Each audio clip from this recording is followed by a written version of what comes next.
Boa tarde, pessoal.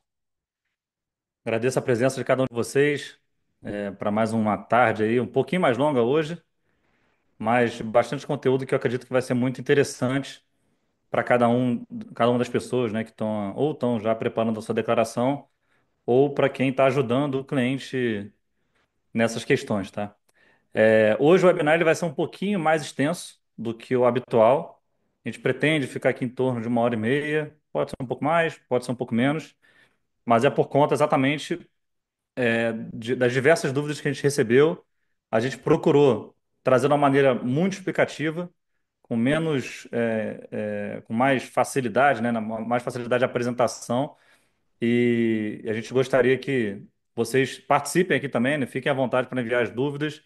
Durante a apresentação, alguns avisos, né?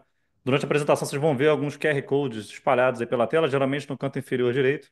Caso vocês queiram entrar em contato já com a gente, fiquem à vontade, ficaremos felizes em ajudar. Caso queiram enviar dúvidas, aqui no Zoom tem um botãozinho de Q&A, né, de perguntas e respostas. Fiquem à vontade para mandar as perguntas aí, ou pelo QR Code, vocês vão parar no WhatsApp do nosso time e essas dúvidas também serão consideradas, tá?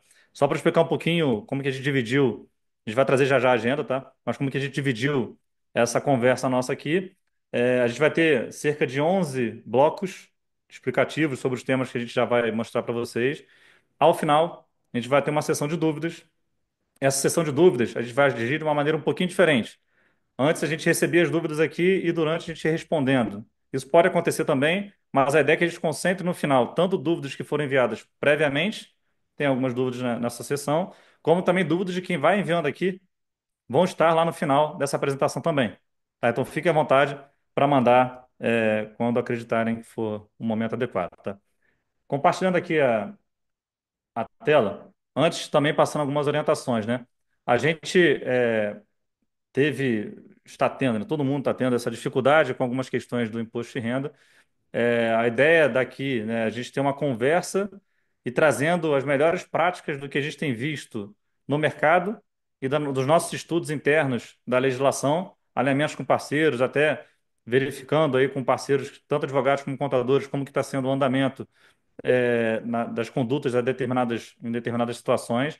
Então, aqui a gente não está prestando nenhum tipo de consultoria advisory específico para o teu caso, tá? A gente está trazendo mais casos gerais da nossa experiência, pelo que a gente tem de clientes aqui internamente, tá? Até tivemos uma dúvida, se não me engano foi enviada ontem ou hoje, agora no início do dia, que a pessoa perguntou, né? Como que vocês estão dando orientação se nem a Receita Federal ela colocou perguntas e respostas, por exemplo, atualizado? E é de fato isso, a gente está trazendo as melhores práticas, tá? Importante, a Receita Federal de fato não trouxe o arquivo que eles chamam de perguntão, né? Perguntas e respostas do ano 2024/25, quando a gente, inclusive, quando você clica lá no botão de ajuda do imposto de renda e clica lá perguntas e respostas, ele remete ao perguntão, né, 23/24, que foi a declaração do ano passado. E, inclusive, tem outro botão chamado Instruções de Preenchimento. Este botão não está disponível. Ele existe, você clica, mas ele sai um aviso dizendo que não está disponível para essa declaração de imposto de renda. Então, a gente não tem orientação para algumas das questões que estão aqui colocadas, mas pela legislação e pelo que a gente está vendo de melhor conduta, é o que a gente está trazendo aqui como sugestão para o que a gente vai expor na nossa conversa. Tá? Então, fiquem à vontade para trazer dúvidas e reforçando. Vai ser um prazer enorme a gente estar conversando sobre um pouquinho do nosso dia a dia aqui na Fortex. Antes da gente começar, só falar um pouquinho da empresa, bem rapidamente. Bom, a Fortex é uma empresa focada em contabilidade, tributação e na parte de planejamento contábil e tributário internacional, envolvendo também parte sucessória, tá? A gente hoje tem cerca quase 2 bilhões de dólares da carteira dos clientes. A gente assessora na parte contábil, tributária e sucessória, são cerca aí de 200 famílias. No ano passado, 24, a rotina 24, né? A gente já passamos aí de 30 mil lançamentos contábeis, que é o combinado de todas as contabilidades, de todos os clientes, em termos de débitos e créditos, juntaram aí 30 mil, mais de 30 mil transações, né? Lançamentos contábeis, e a gente está envolvido aí em 10 países, obviamente, além do Brasil. Felizmente, a gente está conseguindo trazer um apoio mais abrangente para os clientes com essa ótica internacional. O foco da Fortex é olhar para fora do Brasil e ajudar os clientes tanto no compliance local, onde se tem investimento, como aqui no Brasil refletir isso para fins de imposto de renda, DCBE e toda a tratativa de compliance com pagamento de taxas, elaboração de atas, enfim, tudo que for relativo ao compliance da estrutura, a gente está junto com o cliente para resolver. A gente não faz nada que seja investimento, então a gente é completamente dependente, tá? Se o cliente ele tem uma carteira num banco A, no banco B, a gente não se importa em qual banco ele está, porque a gente não faz esse tipo de aconselhamento, como também a gente não faz nenhum tipo de aconselhamento jurídico. Então a gente tem parceiros, geralmente esses parceiros nos trazem os clientes para a gente atender na parte contábil, tributária e acessória, tá? Bom, termos de agenda, né? Como eu falei, foram 11 blocos que a gente dividiu. Se deixasse, a gente teria mais de 20 aqui, mas a gente resolveu condensar várias perguntas e trazer de uma maneira mais simples de entendimento. A gente vai separando os blocos numa evolução de entendimento, tá? Então, primeiro a gente fala ali da declaração pré-preenchida, depois dos lucros da empresa do offshore, das marcações. A gente já falou isso em outras oportunidades, trazendo aqui novamente para trazer uma linha de raciocínio um pouco mais adequada para todo mundo que está aqui nos acompanhando. Depois a gente fala de como declarar prejuízos e lucros tanto de pessoas físicas, né, investimentos diretos no nome pessoal, como investimentos no nome de uma offshore que é detida por uma pessoa brasileira, residente fiscal aqui. A gente traz aqui os impactos do ABEX, né, foi uma dúvida que várias pessoas trouxeram, né, como que eu trato o ABEX daqui em diante? Qual que é a minha base de custo? Como que eu tributo? A gente vai trazer um pouquinho mais em detalhe isso. Como declarar controlados indiretas está sendo um tema muito diverso de opiniões. A gente traz aqui um racional que a gente construiu a partir da legislação e do perguntas e respostas. Então, ele é bem simples, a gente vai chegar lá. E os últimos quatro blocos, falar como que tributa, como que, na verdade, declara empresas transparentes, a diferença entre transparente e opaca. Opaco é o termo que se usou só para se opor a transparente, tá? Mas na legislação não tem esse termo opaco, então você não consegue encontrar isso daqui procurando aí tanto na instrução normativa como na legislação. Como que a gente compensa efetivamente os impostos no exterior? É uma dúvida grande, né? Como que tributa e como que compensa esses impostos? E como que a gente declara, isso está sendo também bem recorrente, né? Tem um ativo que tem dividendo, por exemplo, juros e eventualmente ganho de capital.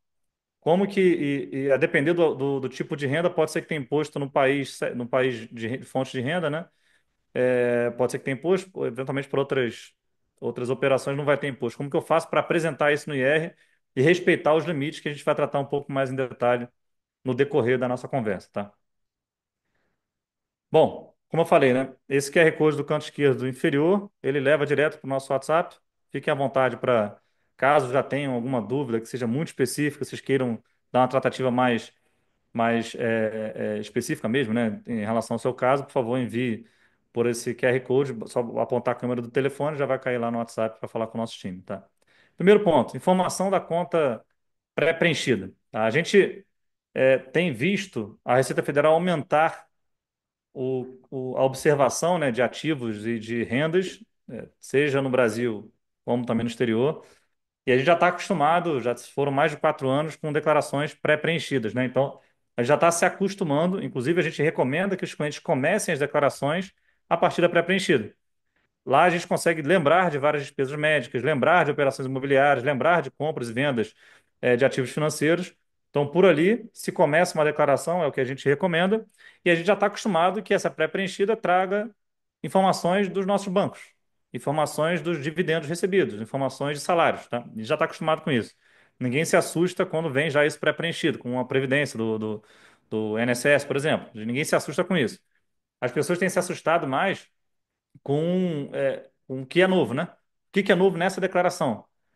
Os criptoativos, então, caso você tenha algum criptoativo no Brasil, essa cripto, não é alguma corretora do Brasil, tá? Essa cripto o governo brasileiro já sabe dessa cripto, inclusive isso daqui, ele veio de um imposto de renda de fato real. Então, quantidade de tantos XRPs em 31/12/24 informado pelo CNPJ X, que foi o da corretora. Já diz até qual é a moeda, já vem quase tudo preenchido. Você tem que preencher? Os valores. Valor em situação de 31/12/24. E se teve alguma venda, né, algum resultado, algum lucro derivado desse tipo de ativo, tá? O que mais assustou, isso aqui foi um ponto, né? Mas o que mais assustou mesmo foram os clientes que têm conta fora do Brasil e tinham na cabeça que não iam ter essa forma de troca de informações. Mas o Brasil é signatário desses dois acordos aqui, FATCA e CRS. FATCA e CRS são dois acordos, um encabeçado pelos Estados Unidos, outro pela União Europeia, basicamente de troca de informações. Então, o fisco brasileiro informa para as outras jurisdições o que o residente fiscal naquele país tem de conta corrente aqui. Em contrapartida, o outro país informa para o Brasil o que o residente fiscal aqui tem lá. Aí você vai perguntar, Wagner, como que você consegue, como que o fisco brasileiro consegue acesso a essas informações? Nada mais é do que por meio dos preenchimentos dos formulários que são feitos, né, tanto de abertura de conta como de atualização cadastral, onde na maioria deles você tem que informar qual é o teu país de residência. Quando você informa isso, o banco troca com o governo de lá, do outro país, troca com o governo brasileiro. Esse aqui é um outro exemplo real também. Um cliente nosso que baixou a declaração pré-preenchida e estava lá, conta em nome da instituição bancária, número da conta e informação de FATCA barra CRS. O que não traz aqui são os valores, né? E aí ele espera que você declare, você informe esse valor aqui. É possível também que nessa pré-preenchida venham contas que já estão canceladas. Então, obviamente, basta excluir essa linha. Um outro ponto de observação muito importante é não é porque veio na pré-preenchida que você pode tomar aquela informação como verdade. Não é porque veio na pré-preenchida que você não precisa ter as documentações que embasam aquele número. Então, se veio uma despesa médica, se veio um pagamento de plano de saúde, um reembolso de plano de saúde, se veio lá uma compra de um imóvel, uma renda de aluguel ou de trabalho, de previdência, enfim, tudo que vem na pré-preenchido, você precisa ter a documentação que tem aquela que dê base para aquele valor, tá? Então, na maior parte das vezes são os informes de rendimento, né? Então, você pede informe de rendimento para os bancos, enfim, você vai conseguir cruzar. Muitas vezes os valores estão errados, tá? Então, é importante frisar, reforçar e vocês olharem com muito carinho o que está na pré-preenchida. Isso acontece com frequência, tá? O cliente tem a declaração pré-preenchida, por exemplo, tem uma despesa médica lá que beneficia todos nós, né? Que tem algum imposto a restituir. Você deixa lá a despesa médica, mas na prática você não tem esse recibo ou a nota fiscal. Pode ter sido um erro do prestador de serviço que informou isso à Receita Federal, tá? Então você tem que ter a nota fiscal, você tem que ter o recibo médico para justificar, para embasar essa informação pré-preenchida, tá?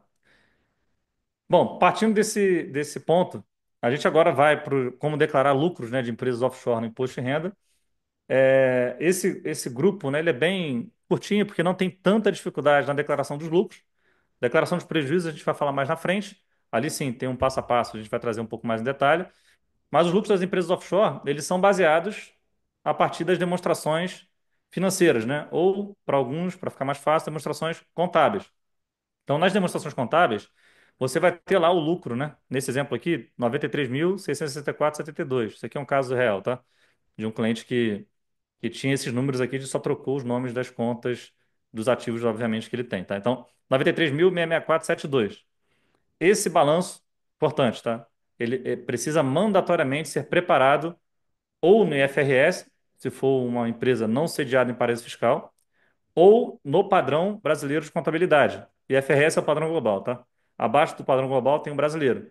Ou no padrão brasileiro de contabilidade, quando não está sediado em paraíso fiscal. Você opta, né? Ou IFRS ou no BRGAP. Quando quando você investe, né, num país que tem tributação favorecida, obrigatoriamente esse balanço precisa ser preparado no padrão brasileiro de contabilidade, assinado por um contador licenciado para este padrão, tá? Então, os contadores licenciados aqui no Conselho Regional de Contabilidade, como o Wagner, por exemplo, como a Fortex, os dois licenciados no Conselho Regional de Contabilidade para fins de preparação e demonstração contábil, tá?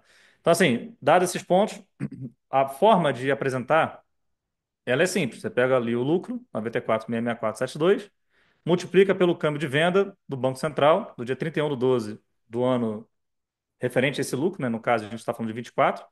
O lucro de 24 foi convertido a um câmbio de 6,1923, vai dar um valor de R$ 508.000,05. Então, este valor, você tem aqui agora novos campos, né? Novos quadrinhos dentro da ficha de bens e direitos. Você vai expor aqui no quadro lucros e dividendos, valor recebido, os 93.664 vezes 6,1923, em reais você preenche aqui 580.000,00005, tá? Nesse exemplo, né? Algumas pessoas trouxeram, poxa, Wagner, isso aqui me dá uma margem de erro muito grande, porque vamos supor que eu pegue o câmbio do dia 20 de dezembro. Não vai ser 6,1923, aí vai ser um erro seu de conversão, mas a Receita Federal ela poderia mesmo ter colocado aqui o campo já em dólares para você conseguir confrontar 0 a 0. O que a gente fala para os clientes fazerem coloca o valor em reais, que é o certo, obviamente, e aí você precisa, conforme a Lei 14.754, abrir uma nova linha chamada de crédito de dividendos a receber. A gente tinha até uma expectativa do imposto de renda vir com um grupo e um código específico para isso. Mas não veio. Então a gente coloca créditos, 0,5 créditos, 99 outros créditos, porque não tem um específico de crédito de dividendos a receber. Então, crédito de dividendos a receber da empresa chega o seu DLTD, relativo ao ano de 24, no valor de.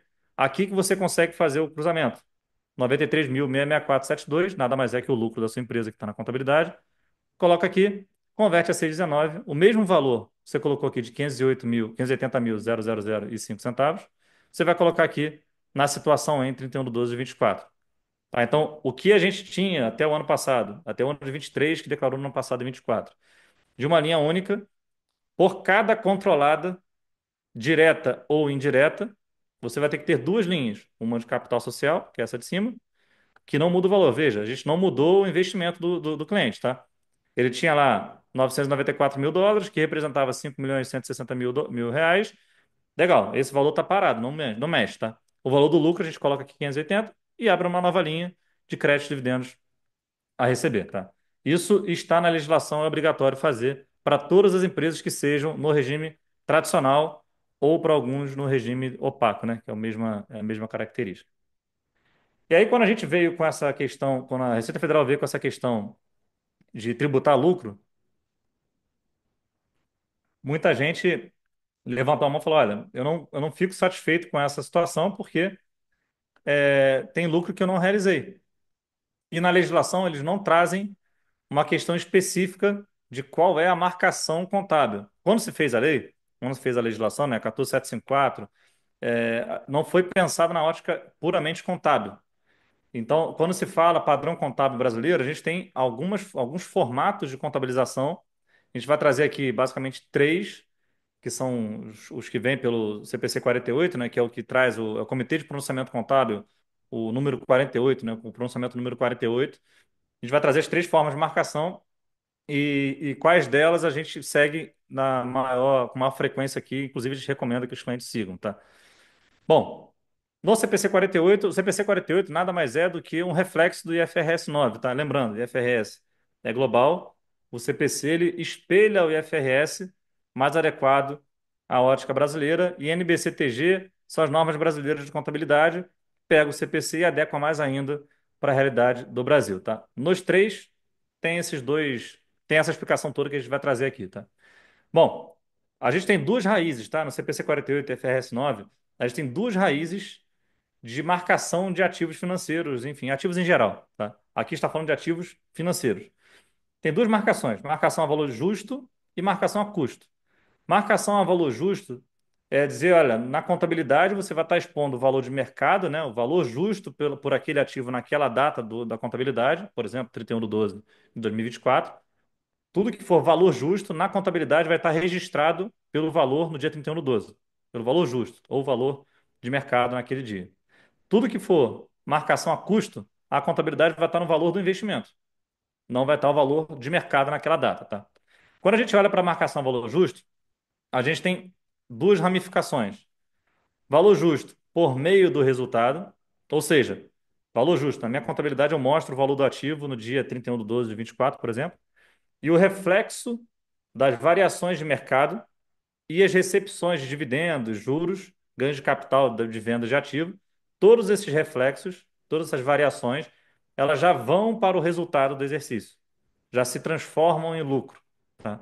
Então, quando é valor justo, pensa, no balanço da empresa vai estar o valor de mercado, as variações, valor justo por meio do resultado, é porque todas as variações daquele ativo, juros, dividendos, vendas, prejuízos, eles já vão estar refletidos na demonstração de resultados, né? Já aumentando ou reduzindo esse lucro da estrutura, tá? Já outra raiz, né, do valor justo é o valor justo por outros resultados abrangentes. Lembra, o valor justo, valor de mercado na data da exposição da demonstração financeira, por outros resultados abrangentes. nada mais é do que, olha, eu não vou circular essa variação de mercado, os dividendos, os juros, as vendas, isso é resultado, tá? Isso não tem como mudar. O que você consegue mudar contabilmente é colocar em outro resultado abrangente o que não foi realizado. Então, comprei um ativo a 100, vendi a 400. Na verdade, desculpa, comprei a 100, ele está valendo 400 no final do ano. Essa variação de 300 no valor justo por meio do resultado, isso já é lucro. No valor justo por outros resultados abrangentes, você vai expor os 400 na contabilidade, no ativo da empresa, e vai ter uma conta de controle lá no patrimônio líquido, que é no passivo da empresa, no patrimônio líquido, de outros resultados abrangentes no valor dos 300. Então, isso não virou resultado ainda. Logo, pela legislação atual, no 14754, não teria tributação. Somente quando você, de fato, vendesse esse ativo. Essa marcação ela está sendo muito discutida, muitas pessoas levantaram essa possibilidade. Ela não é proibida, tá? Quem decide pela marcação por meio do resultado, outros resultados abrangentes ou a custo, é o investidor, mas há de se ter bastante cuidado nesse tipo de marcação, seja por questões contábeis, como também pelo histórico da legislação. A legislação ela trouxe a primeira versão, né, a medida provisória 171, ela não trouxe, por exemplo, o regime de transparência. E aí, quando ela falava que a tributação era pelo lucro, todo mundo, um monte de gente levantou a mão e falou: olha, eu não acho justo pagar imposto por lucros que eu não realizei. E a Receita Federal, ou desculpa, o Legislativo, trouxe um texto alterado no projeto de lei 4173, falando: olha, criei um regime especialmente para fins dos ativos das empresas internacionais, chamado regime de transparência, respondendo essa dor. Ou seja, na transparência você só paga o imposto de fato na realização, que é um pouco desse VJORA contábil, tá? Só leva a resultado o que é de fato realizado. É o que boa parte dos clientes, de alguns clientes, estão querendo seguir. A gente acha um procedimento bastante arriscado por conta desse histórico da legislação e por questões contábeis específicas que, se a gente entrar especificamente nisso aqui, a gente vai ficar algumas horas conversando sobre, tá? Então, na raiz valor justo por meio de resultados, a gente tem duas ramificações. Valor justo mostra no ativo o valor de mercado da empresa naquela data. Por meio do resultado, eu demonstro a variação dos ativos, né, no meu resultado, isso leva à tributação. No valor justo por outros resultados abrangentes, que é outra ramificação, a variação de mercado não é resultado. Ela só é resultado quando de fato ela é realizada. Tá? Outro tipo de marcação é a marcação a custo. A marcação a custo, para alguns ativos, ela não vou dizer mandatória, mas ela é a única possibilidade. Mas o custo amortizado nada mais é que você colocar o ativo, registrar na contabilidade o valor do investimento e o fluxo de remuneração, tá? Então, por exemplo, comprei um ativo que me paga um fluxo de caixa aí de 6% ao ano. Mesmo sem receber, a marcação do custo amortizado vai registrar essa curva, mesmo que não tenha, né, crédito dos 6% na conta, tem que, na marcação a custo, demonstrar esse valor, tá? Essas três ramificações, valor justo por meio do resultado, valor justo por os resultados abrangentes e custo amortizado, eu, inclusive, como eu falo, já falei em outras conversas aqui e também internamente, eu prefiro as nomenclaturas anteriores. Anteriormente, marcação a custo, por exemplo, era o mantido até o vencimento, fica mais lógico, no nome você consegue ver um pouco mais de racional para aquela marcação. O que hoje é valor justo por hoje resultado abrangente era o disponível para venda, ou seja, eu tenho um ativo, ele está aqui disponível para venda, mas eu não vou comprar nem vender com certa frequência. E a primeira marcação que a gente foi conversando é o valor justo por meio do resultado, que antigamente era chamado de disponível para negociação. Ou seja, tem um ativo que eu compro e vendo com certa frequência, tá? Importante, questões contábeis pode ser uma dúvida que surge aí. Quando que é recomendável usar por meio do resultado, outros resultados abrangentes e quando que é recomendável usar custo? Variação de mercado, né, o principal ponto aqui é a variação de mercado. Os outros resultados abrangentes, lembrando, e custo também, eles não registram na contabilidade enquanto não tiver o ativo de fato vendido, né? Você não registra o ganho enquanto não tiver vendido esse ativo. E aí, nas questões contábeis, né, tem até uma árvore que foi feita a partir da legislação. Há uma presunção de que esses ativos que estão no VJORA e no custo amortizado têm um fluxo de caixa contratual, ou seja, tem ali uma previsibilidade de pagamentos, de juros que tem um vencimento. Então, tem que ter ali algum destino diferente, por exemplo, das ações. Ações são ativos que não têm promessa de pagamento de nada, Tem o histórico, tá? Mas o histórico não é promessa para o futuro. Então não tem promessa de pagamento de nada, você pode ganhar ou perder, inclusive não ter nada no vencimento. Então, realmente, é pouco provável que as ações, que os estoques, né, ações em mercado financeiro, bolsa, não estejam no valor justo por meio do resultado. Bonds, tesouro, etc. Há ali uma flexibilidade para usar o VJORA, o custo, a depender da estrutura e do que o cliente pretende com aquele ativo, tá? Com que essa estrutura, essa entidade, né, na legislação contábil fala a administração da entidade ela tem que dizer qual é a intenção de uso daquele ativo, né? Qual é a intenção de fluxo de caixa. Então, a depender do fluxo de caixa que se pretende com aquele ativo, do modelo de negócio, né, que se pretende com aquele ativo, se é coleta de juros, apenas juros, se é coleta somente de principal, valorização, enfim, a depender do que você pretende com aquele ativo, você marca em um desses três aí. O que a gente recomenda é não marcar por meio do resultado traz muita complexidade. Você deveria, por exemplo, no VJOR, no Acusto, ficar toda hora fazendo valuation dos ativos paralelo para saber se esse ativo está realmente valendo aquilo que está exposto na contabilidade. Por meio do resultado, não. Você tem lá as variações que estão nos extratos bancários, você segue por ali e vai e toca a vida, tá? A ideia desse bloco não foi trazer o conceito disso, foi trazer, olha, por que que vocês, sempre que o cliente traz isso, né, quero marcar o valor justo por meio por outros resultados abrangentes, ou quero marcar custo, o que eu sempre digo é o seguinte, lembra que até 2023, na legislação, o lucro até 23, ele está preservado. Não há tributação dos lucros acumulados até 23, até que se tenha uma distribuição. Então, tem vários clientes, a maioria deles, inclusive, que vem já com uma estrutura com o lucro acumulado, lá em 23. E em 24 ele pode ter lucro ou perda, tá? Esse lucro acumulado de 23 não tem imposto, exceto se houver uma distribuição. Tá? Então, quando a gente fala neste ponto, não usar o valor justo por meio do resultado pode não ser benéfico para os clientes.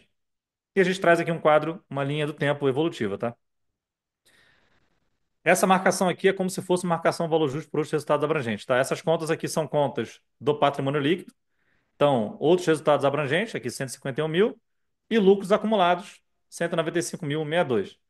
Se você usar o valor justo por outros resultados abrangentes e tiver esses resultados, obviamente, na sua estrutura, é assim que vai estar demonstrado. 151.454, lucros não realizados, ou seja, comprei um ativo e não vendi, 151.454.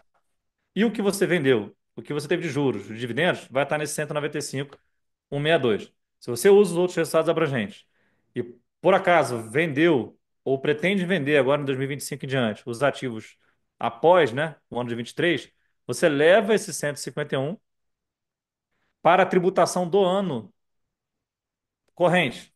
Então, quem adotou, por exemplo, o valor justo por outros resultados abrangentes ou a custo, um ou outro, e vendeu o ativo em 2024, você pegou um lucro que não tinha tributação e está levando para tributação a partir de 24 em diante. Não sei se ficou 100% claro, mas você pega um lucro que está protegido, a gente já vai mostrar aqui a marcação valor justo por meio do resultado, é um lucro que não tem imposto, você tirou de uma conta de outros resultados abrangentes e colocou num resultado do ano, tá?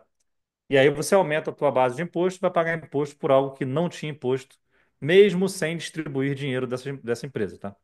Então, o principal ponto aqui é que a venda a partir de 24 de ativos no VJORA, né, valor justo por outros resultados abrangentes, ou no custo amortizado, vai aumentar teu lucro de 24 diante e vai tirar imposto para algo que, se você adotasse o valor justo por meio do resultado, não teria tributação. E a gente vai trazer o exemplo aqui. Então, esse valor aqui de 15195, se você for, esse daqui da esquerda, tá? Se você utilizar o valor justo por meio do resultado, o teu valor não seria esse. Não seriam dois, seria um só, dizendo 346,616, somatório dos dois. Esse lucro já é realizado para fins contábeis. Até 23 não tem imposto nenhum, exceto se você, sócio dessa empresa, pegar esse dinheiro. Aí sim, vai ser um fato gerador de imposto, tá? Então, esse 346,616 está protegido, não tem imposto nenhum. Você adotou o valor justo no meio do resultado, legal. Protegido, não tem imposto nenhum, esse é um lucro até 2023, só terá imposto se você retirar esse dinheiro. Quando você demonstra na contabilidade, o que a gente faz aqui e o que a gente recomenda quem não está conosco fazer também. Abrir na contabilidade o valor dos lucros acumulados até 2023. Geralmente, todos os lucros estão juntos. Você tem lucros passados, lucros correntes, né? Os resultados passados, os resultados do ano. Você tem essas duas linhas geralmente são demonstradas mesmo. No ano seguinte, o resultado desse ano ele se junta ao resultado do ano anterior.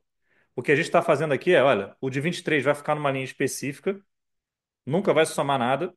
De 24 em diante, aí sim você pode ir acumulando, porque de fato é o trâmite normal das contabilidades, tá? Mas sempre manter o valor acumulado até 31/12/23 numa conta segregada para você, inclusive, ter esse controle de quando distribui o lucro, de qual ano que é, enfim, não ter tributação de maneira inadequada, tá?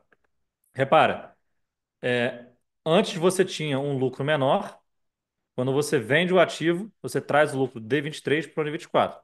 Aqui nesse caso, você não traz o lucro, você traz o lucro para o ano de 24, né? Você traz o lucro carregado de 23. Então você está protegendo isso. Só terá imposto se tocar no dinheiro, se distribuir esse dividendo para o dono dessa empresa, tá? Então a gente consegue ter a mesma proteção que veio na legislação também de maneira contábil, tá? A gente traz aqui um quadrinho comparativo, tá? Então nos outros resultados abrangentes você tem um lucro maior do que se você seguisse por meio do resultado, tá? Bom, a gente falou de declaração pré-preenchida, trouxemos aqui como declarar lucros, né, de empresas offshore, as formas de marcação de ativos financeiros. Agora a gente entra no oposto. Como que eu declaro prejuízo no imposto de renda? Seja de ativos de nome pessoal, foi até uma demanda que trouxeram, né, que a gente vai vinculando tanto ao offshore, por questões tributárias a gente entende que é mais vantajoso, por questões sucessórias é muito mais vantajoso do que na pessoa física. Então, geralmente, as nossas conversas são mais destinadas de uma maneira até sem tanta intenção, mas mais destinadas às empresas, tá? A gente vai trazer aqui algumas questões especificamente de pessoas físicas, como nesse bloco aqui, que já no início a gente vai trazer uma questão de pessoa física, mas de fato o que se tem muito mais conteúdo no sentido de proteções e de até racionalização fiscal e sucessória é por meio de empresas offshore. Bom, voltando aqui, como declarar o prejuízo do imposto de renda? Quando a gente fala em investimentos no nome pessoal, lembra, a gente tem que declarar cada ativo como uma linha nova do imposto de renda. E aí, cada um dos ativos, você vai ter que ter um controle dos lucros, prejuízos que foram gerados deste ativo em específico. E aí, neste caso aqui, a gente trouxe um exemplo, também real, tá? De um cliente que a gente fez tanto a contabilidade como ajudou na parte das contas pessoas físicas que ele tem. Então, aqui, um ativo, Fidelity US Quality Income UCITS, valor de custo US$ 102 mil. Na época do investimento, ele teve um câmbio de 5,4542, está aqui, ó, 559.010. Ele vendeu esse ativo em 24. Então, ele tinha valor em 23, não tinha mais valor em 24. Vendeu esse ativo. A gente tem por presunção que ele teve prejuízo. Por quê? Ele registrou aqui, na aplicação financeira, um valor negativo de R$ 32 mil. Importante. A declaração de imposto de renda, ela expõe todas as informações em reais. 100% dos campos que pede valor, eles estão em reais, tá? Você tem que colocar, para fins até de controle, mas também de mais transparência, na discriminação colocar qual for o valor da operação, etc. Sim, ser um pouquinho mais analítico aqui. Então, R$ 32 mil você coloca aqui saldo negativo. É só colocar o saldo negativo, tá? Pega o valor da venda, no caso aqui, né?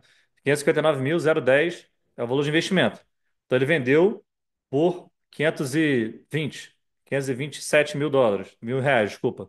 Já convertido, né? Um valor em dólares, convertidos em reais, deu 527 mil reais, tá? Então ele teve um prejuízo de 32 mil. Basta colocar aqui, isso já vai ser preenchido automaticamente na ficha de investimento no exterior, tá? Que é logo o ponto que a gente traz, né? Essa ficha, a gente tinha uma expectativa, inclusive, que fosse mais complexa a declaração de imposto de renda esse ano, porque foi dito na legislação que ia ter uma ficha nova. Realmente ela existe, só que ela não você não preenche. Você preenche em outras fichas e sai aqui na ficha de rendimento exterior, tá? Então, essa ficha aqui, ela bebe desses quatro campos aqui de baixo.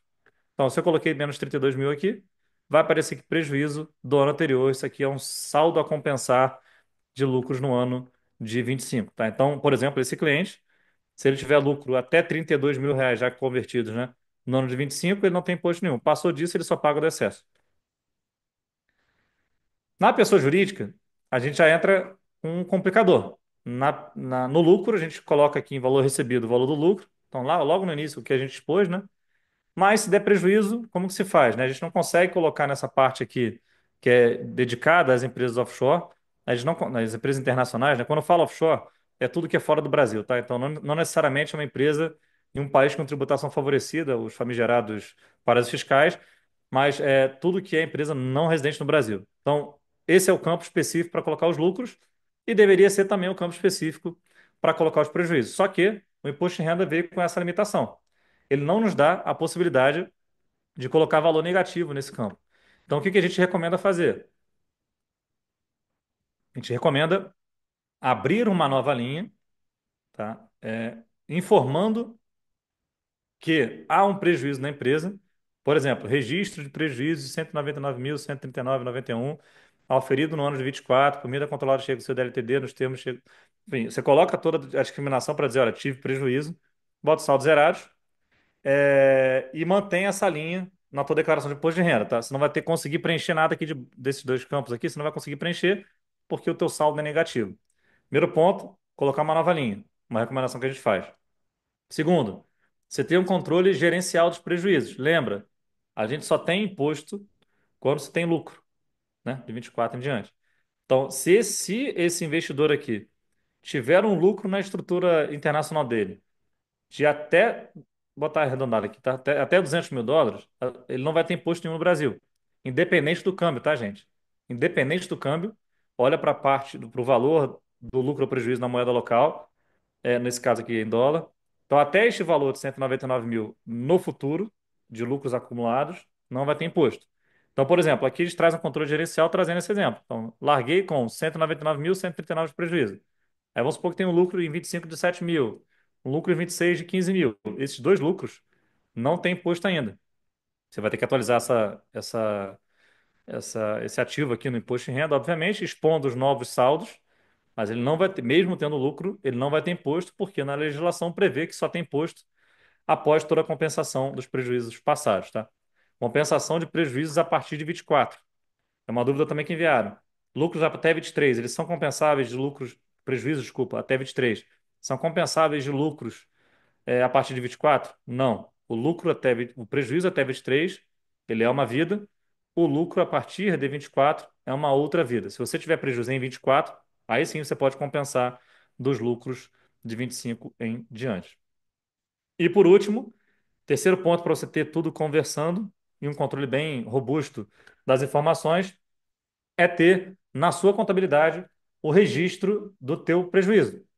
Então, e a gente coloca até uma nomenclatura mais específica, né? Elegível para compensação. Então, os 199 mil que você colocou aqui no imposto de renda, eles podem, deveriam estar segregados numa conta de prejuízos já acumulados no teu imposto de renda, tá? Separado do resultado até 23. Lembrando, sempre separar o resultado até 23 do resultado de 24 em diante. Bom, então a gente já falou de lucro, de prejuízo em empresas offshore, já falamos de declaração pré-preenchida, também já trouxemos um pouquinho das marcações contábeis. Agora a gente vai falar um pouquinho sobre os lucros distribuídos referentes ao ano de 23. Na legislação, na 14754, na Instrução Normativa 2180, traz que os lucros até 23 não têm tributação até que sejam distribuídos.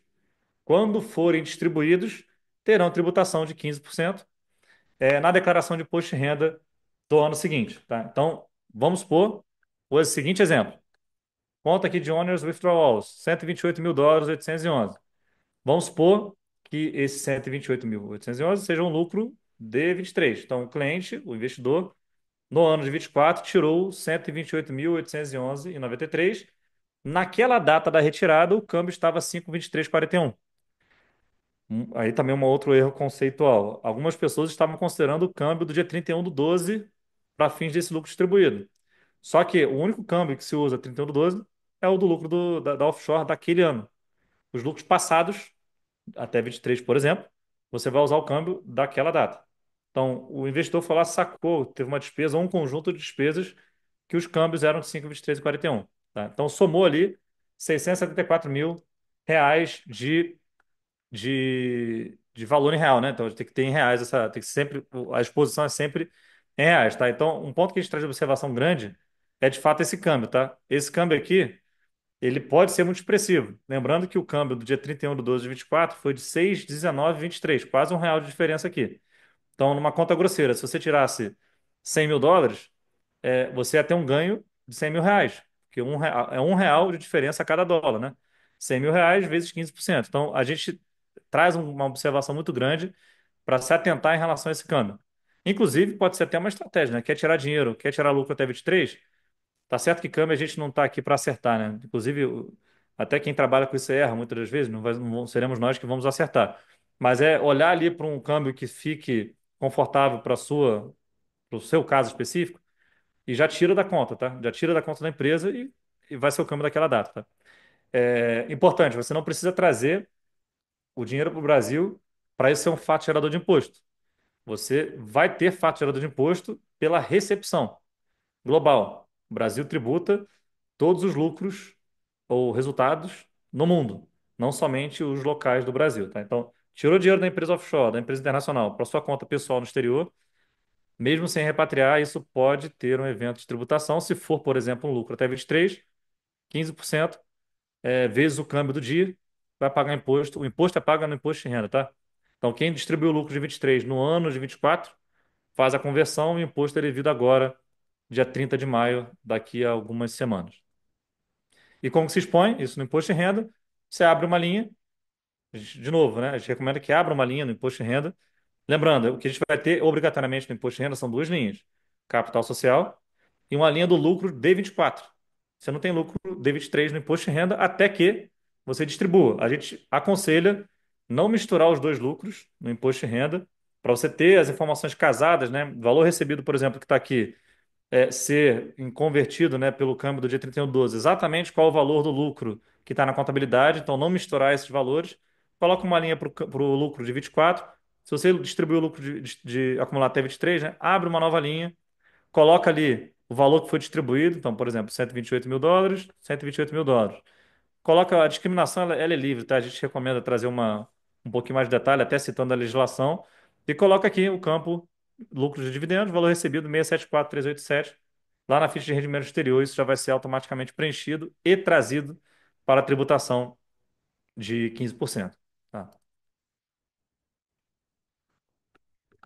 Bom, relembrando, pessoal, fiquem à vontade para ir mandando as dúvidas durante a apresentação. O time está atento aqui para colocá-las, algumas delas, né? Infelizmente não dá para responder todas aqui nesse espaço de tempo que a gente tem, mas colocar algumas delas lá no final da apresentação. E também fiquem à vontade para caso queiram já entrar em contato com o nosso time aqui, caso queiram já avaliar algo mais específico para o seu caso, tá? Bom, impactos tributários de quem adotou o ABEX a partir de 24.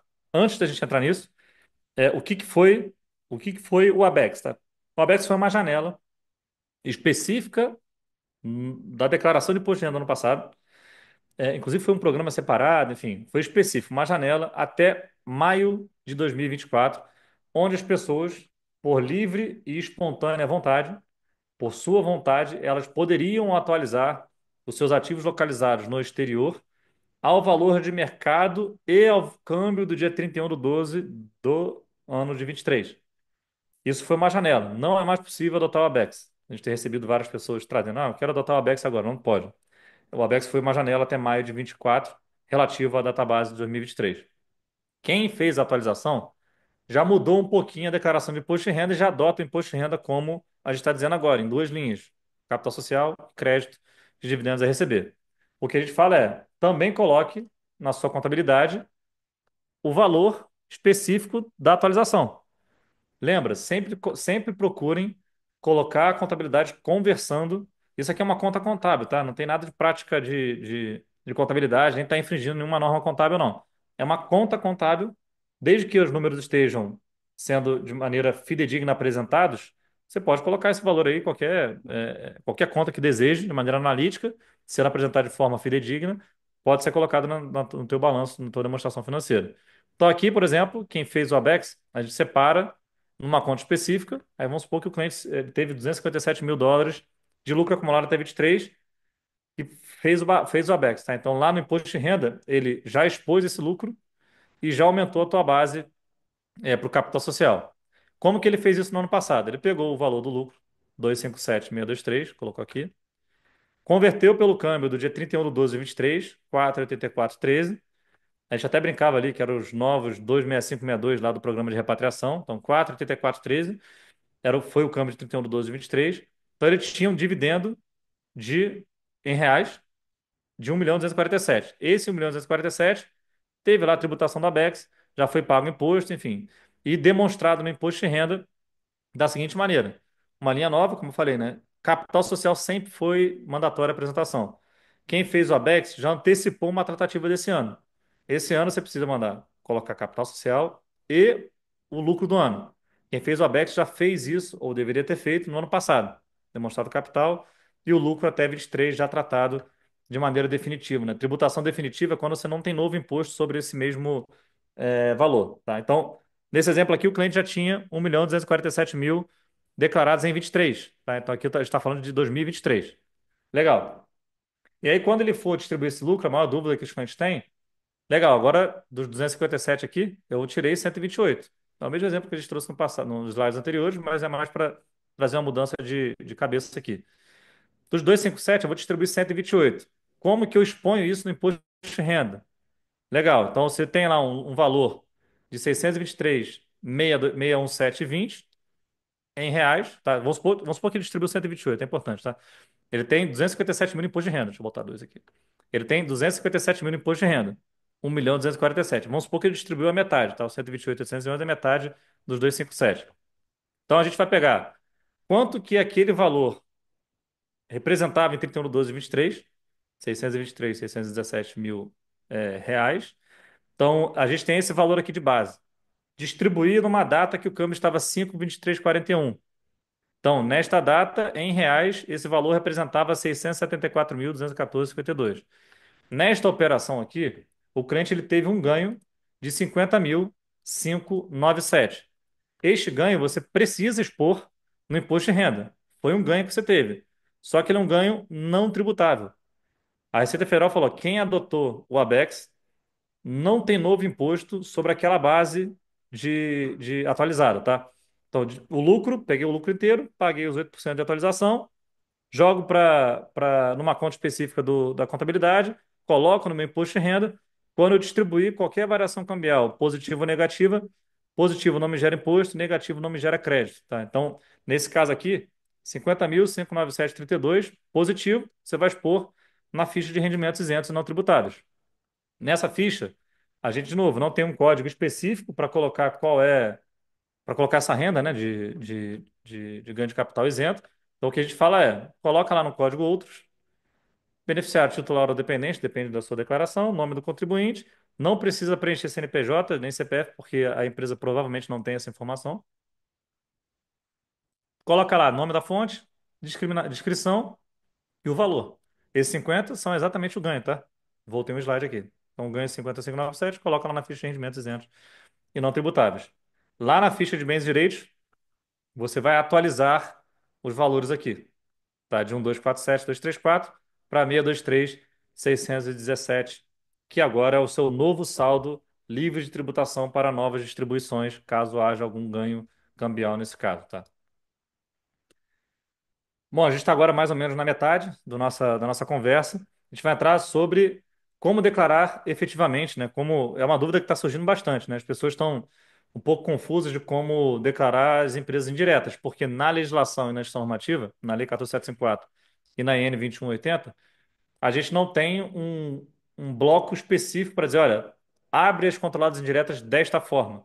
O que a gente tem é no perguntas e respostas uma resposta para usar o mesmo racional da transparência, no final do dia é isso, e mencionando o artigo e parágrafo específico da abertura dos ativos nas entidades transparentes. Então, a gente usa para a entidade indireta exatamente o mesmo racional das empresas transparentes, dos ativos nas empresas transparentes, tá? Esse formato de declaração ele é obrigatório a partir da declaração de 24, também é uma dúvida muito recorrente. Ah, eu tinha que ter feito isso em 23, ou agora de 24 em diante, que é obrigatório? É obrigatório de 24 em diante. Só fez em 23 quem atualizou essa estrutura, ou quem tinha alguma das estruturas transparentes. Tá? Então, só fez isso no ano passado quem ou fez o ABEX, na atualização, ou expôs alguma das estruturas no modelo transparente, que era necessário fazer essa segregação que a gente vai expor aqui, tá? A partir de 24 é obrigatório que cada uma das empresas investidas no exterior diretas ou indiretas. Então, Wagner investe numa offshore. Essa offshore investe numa LLC, por exemplo. Wagner investe na Chega C da LTD, a Chega C da LTD investe na C da LLC. Até o ano de 23, se eu não fiz o ABEX e se eu não fiz a atualização, desculpa, se eu não fiz a atualização, né? Obviamente a ABEX e a atualização é a mesma coisa. Se eu não fiz ou a atualização ou a transparência, eu só demonstrei a Chega C da LTD. 24 em diante, mesmo que uma seja dona da outra, eu vou ter que mostrar as duas, como se fossem irmãs tributariamente. Societariamente, elas continuam nesse formato. Tributariamente, para fins de imposto de renda, elas vão ficar segregadas, tá? Importante, o somatório dos custos de aquisição não muda. Alguns clientes trouxeram isso, mas se eu fizer isso, eu vou estar atualizando o meu valor de mercado das empresas. Não. Se você tem lá R$ 1 milhão, US$ 1 milhão convertidos a um câmbio de 4, por exemplo, R$ 4 milhões já chega o seu DLTD e a CDLC são 1 milhão de reais, por exemplo. Então, R$ 4 milhões, você agora tem 3 milhões e 1 milhão na CEDA. Então, nas duas, você vai ter 4 milhões. O somatório dos dois investimentos não pode ser maior do que o que estava anteriormente exposto, tá? Como que a gente faz essa conta? A gente olha para o ativo específico, CDLTD, US$ 100 mil. Quanto que esse ativo, que é controlado indireta, representa em relação ao ativo inteiro da empresa? O que diz nesse parágrafo de transparência é: eu preciso saber qual é a proporção de cada um dos ativos em relação ao total do ativo da empresa. Legal, então como que eu descubro isso? 100 mil divide por 1.216.706,52 vai dar 8,22% de proporção. Ou seja, a C da LTD, LLC no caso, né? A C da LLC representa 8,22% do total do ativo da Chega C da LTD. Esse percentual, eu vou usá-lo para quê? Eu vou pegar esse percentual e vou multiplicar pelo valor, seja em real, que estava aqui então, 8,22 vezes 520 vai dar 368,871. Legal. Em 24 agora, se você somar esses dois valores aqui, eles vão dar 5,120. Porque o somatório dos dois investimentos não pode ser maior do que o investimento exposto anteriormente. Então, os dois vão somar o mesmo valor anterior. E aqui dentro, na discriminação, você também precisa botar a proporção. Então, 8,22 vezes 871,306, você vai chegar aqui no 71,625, tá? Então, a gente faz a proporção tanto do valor em reais como do valor em dólares. Aí vai surgir a dúvida. Wagner, mas eu realmente coloquei US$ 100 mil na empresa da LLC. Só que a gente entra num ponto que a Chego C da LTD, a empresa offshore, ela recebeu um valor de investimentos do Wagner, investiu, comprou e vendeu ativos, teve dividendos, teve um lucro desse valor total, que é o investimento do Wagner, mas o lucro ele foi lá e investiu uma parte na empresa LLC. Então a gente não pode, o que diz aqui, né? A gente não pode considerar que o investimento na empresa indireta é exatamente o capital que foi colocado nela. Porque o capital que foi colocado nela, parte é do Wagner, parte é lucro da empresa. E lembra que no imposto de renda você só coloca o valor que foi investido. Tá? Isso é muito importante. Você não atualiza o seu investimento no imposto de renda, exceto se você aumentar o teu investimento ou se você reduzir o teu investimento. Tá? Então, primeiro passo, calcula a proporção. Nesse exemplo, 100 mil sobre 1.216 deu 8,22. Pega esse 8,22 e multiplica por dois caras. Primeiro, o valor em dólares do seu investimento que estava no todo de discriminação do imposto de renda, se não estava, deveria estar, e o valor de 8,22 nesse exemplo, pelo valor em reais aqui de 5,120. E o somatório dos dois ativos, das duas linhas, não pode ser maior do que o valor que estava exposto anteriormente na declaração de imposto de renda. Tá? Bom, falamos agora de empresas indiretas. Agora a gente vai falar um pouco. A parte de empresa transparente, a gente já falou no passado, a gente vai até trazer um pouquinho mais de conceito, para relembrar um pouquinho, né? E depois vai trazer como que a gente faz a exposição, né, dos ativos de empresas transparentes, tá? Lembrando, a transparência ela tem a mesma sistemática de tributação da pessoa física. Ela só existe por uma razão. Quando as pessoas ficarem satisfeitas de pagar imposto por lucros não realizados, o fisco respondeu criando o regime de transparência. Falando, olha, você agora pode adotar a transparência e pagar imposto como se fosse um investimento feito no teu nome pessoal. Legal, a tributação é exatamente a mesma, tá? Transparente, empresa transparente ou investimento no nome pessoal. Para o Brasil, a tributação é literalmente a mesma. Mesma forma de expor, mesma forma de tributar. Na declaração, você vai expor na ficha de bens e direitos cada um dos ativos com uma linha específica da declaração. Então, não interessa se você, Wagner, eu, Wagner, investir numa offshore, numa empresa LLC, numa offshore, enfim, o que seja, investir numa empresa internacional, e essa empresa internacional tem 10 ativos. Se você elege a transparência, Wagner, vou expor 10 ativos, que são os ativos detidos por essa empresa. Ponto de atenção. Se você tem um sócio, vamos supor que eu e minha irmã fôssemos sócios dessa empresa internacional, se eu adoto a transparência, ela também é obrigada a adotar a transparência. Então, a gente já também pegou declarações de familiares onde um era transparente, estava expondo como transparente e o outro não estava expondo como transparente, e aí a gente recomendou que todo mundo fosse transparente, que vai pelo caminho mais conservador, tá? A adoção, ela é sempre uma única vez. Quem tinha empresa lá em 23, abriu empresa 2015, 2020, 2021, 2023, até 2023, a adesão da transparência ou não adesão da transparência, ou seja, você está aderindo ao regime tradicional, ao regime opaco, aderir ou não aderir, essa janela fechou lá em 2023 para quem, na declaração 23/24, né, do ano passado, fechou para quem tinha empresas já no ano de 23. Ou seja, qual é o resumo disso, né? Quem já tinha empresa até 23, se quiser adotar transparência agora, não é mais possível. Ou adotou transparência, quero voltar para o opaco, não é possível também. Você pode ter duas empresas, uma transparente e outra opaca. Pode ter várias empresas, tá? A marcação, ela é por cada uma das empresas, tá? Ah, importante. A adesão de 24 em diante é sempre no ano seguinte da abertura da empresa, tá? Então, quem abriu a empresa em 24, no ano de 2024, a adesão pela transparência ou não adesão pela transparência é agora no imposto de renda que vence em maio de 2025. Bom, demonstrando aqui como que a gente abre um ativo numa empresa transparente, tá? Então, a gente tem aqui a Alphabet Inc., 1.035.014. Você pega esse ativo, divide pelo total do ativo contábil, deu lá 85,07. Mesma coisa que a gente falou da pessoa, da empresa, da controlada indireta, tá? Você vai mostrar exatamente o valor. Agora, a empresa transparente, você zera o saldo, né? Porque, obviamente, para cada um dos ativos você vai precisar fazer isso, tá?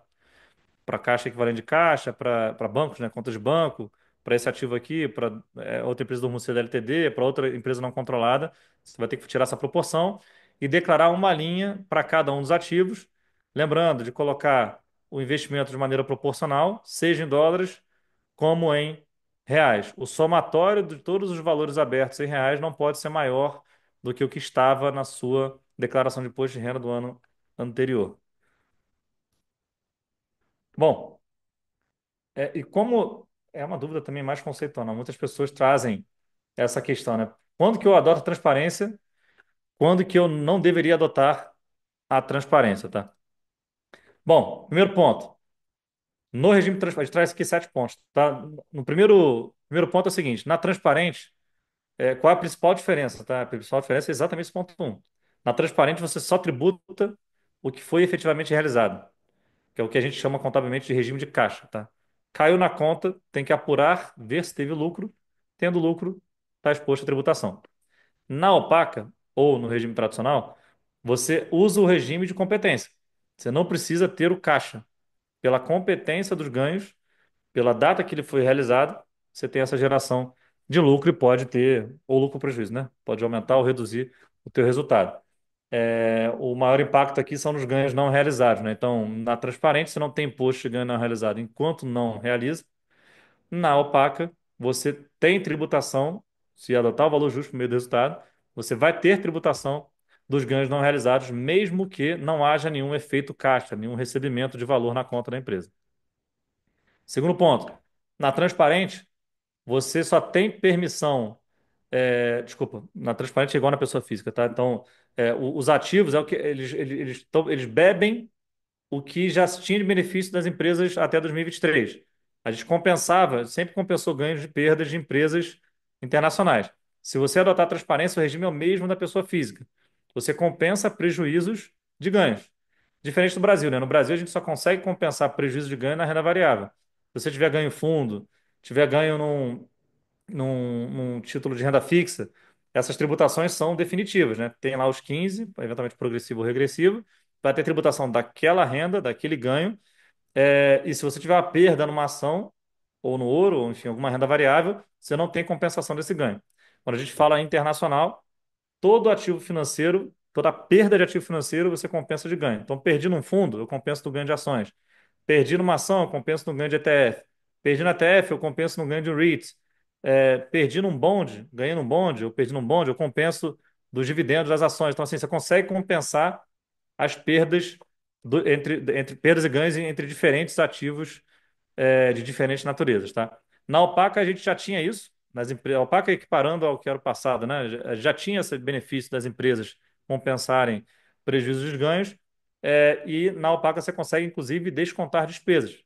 Então, despesa com Fortex, despesa com bancos, né? Despesa de transferências bancárias, de manutenção de conta, provedores diversos, né? O agente de registro, enfim, tudo que for despesa da empresa você reduz o teu lucro, só não paga se permitido, na transparente, isso não é permitido.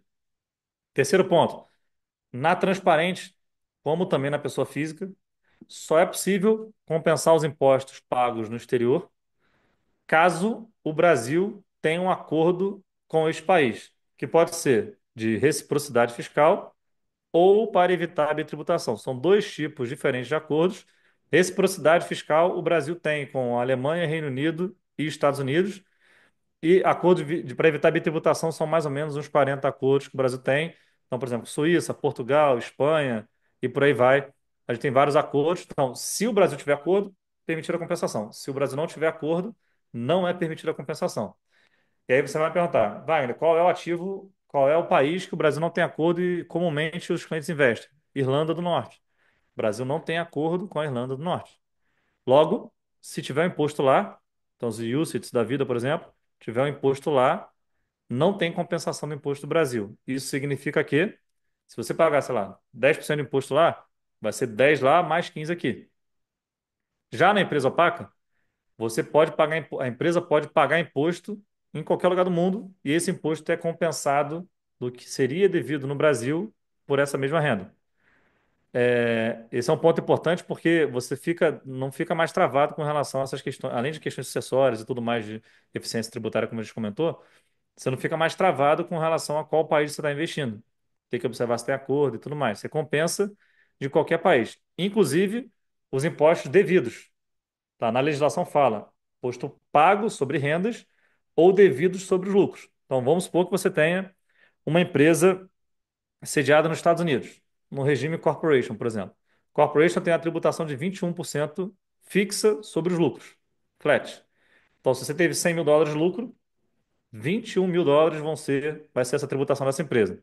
Só que o imposto, eventualmente, vai ser pago depois da declaração de imposto de renda do Brasil. Se você já souber qual é esse valor, você pode pegar esses 21 que não estão pagos e compensar do que seria devido do Brasil pelo lucro dessa empresa. Então, na Opaca, você consegue compensar imposto pago, que geralmente é pelos dividendos, né, ou por alguma remuneração, alguma renda. Você compensa esse imposto pago, como na Transparente também. Só que o imposto que é devido pelo lucro, caso tenha imposto sobre o lucro, né, obviamente, empresas em paraíso fiscal não tem imposto sobre o lucro, por exemplo. Caso tenha imposto sobre o lucro, você consegue o imposto devido já ser compensado mesmo antes do pagamento. Transparente, você não tem custo de manutenção ou tem baixo custo, porque é o teu nome na pessoa física, né? Fica no teu nome pessoal. E na transparente, você não tem necessidade de fazer balanço para fim de apresentação no Brasil. Lembrando que o que você faz de balanço é para apurar o lucro para fins de imposto de renda, que a Opaca te pede, que é logo da direita aqui. Então, o que que tem diferença de custo? Você tem uma offshore transparente e uma offshore opaca? Basicamente, a diferença de custo vai ser um pouco mais de peso na opaca por conta da contabilidade. Só que na transparente, se você usar algum provedor para te ajudar com as disposições de lucros, etc., talvez você tenha mais despesa na transparente do que na opaca, para fins de apresentação, tá? Se você faz por você sozinho, a declaração de imposto de renda, tá ótimo, você não vai ter quase custo nenhum adicionado nessa estrutura, além da taxa do governo e do agente de registro, né? Quinto ponto. Na transparente, pode ter risco, é mais em cada pessoa física, né? Pode ter algum risco sucessório. Na opaca, isso não, isso é eliminado mesmo. Na realidade, assim, na transparente, você elimina eventualmente a tributação de imposto de herança E também consegue facilitar o processo acessório, só que na pessoa física, que é o mesmo regime da transparente, que algumas pessoas confundem isso, tá? Consideram que a transparente é uma pessoa física investindo. Não é. É uma empresa. A conta é da empresa. Essa empresa eventualmente está sediada num país que não tem tributação sobre rendas, sobre heranças. Então você tem a mesma proteção. Então não se confunde. Apesar de, para o Brasil, fiscalmente, a transparente ser igual à pessoa física, societariamente e para fins de sucessão, o benefício é o mesmo, tá? Transparente ou opaco. Você consegue eliminar esse risco, tá? Sexto ponto, tributação da transparente. Ela considera a variação cambial na conta para fins de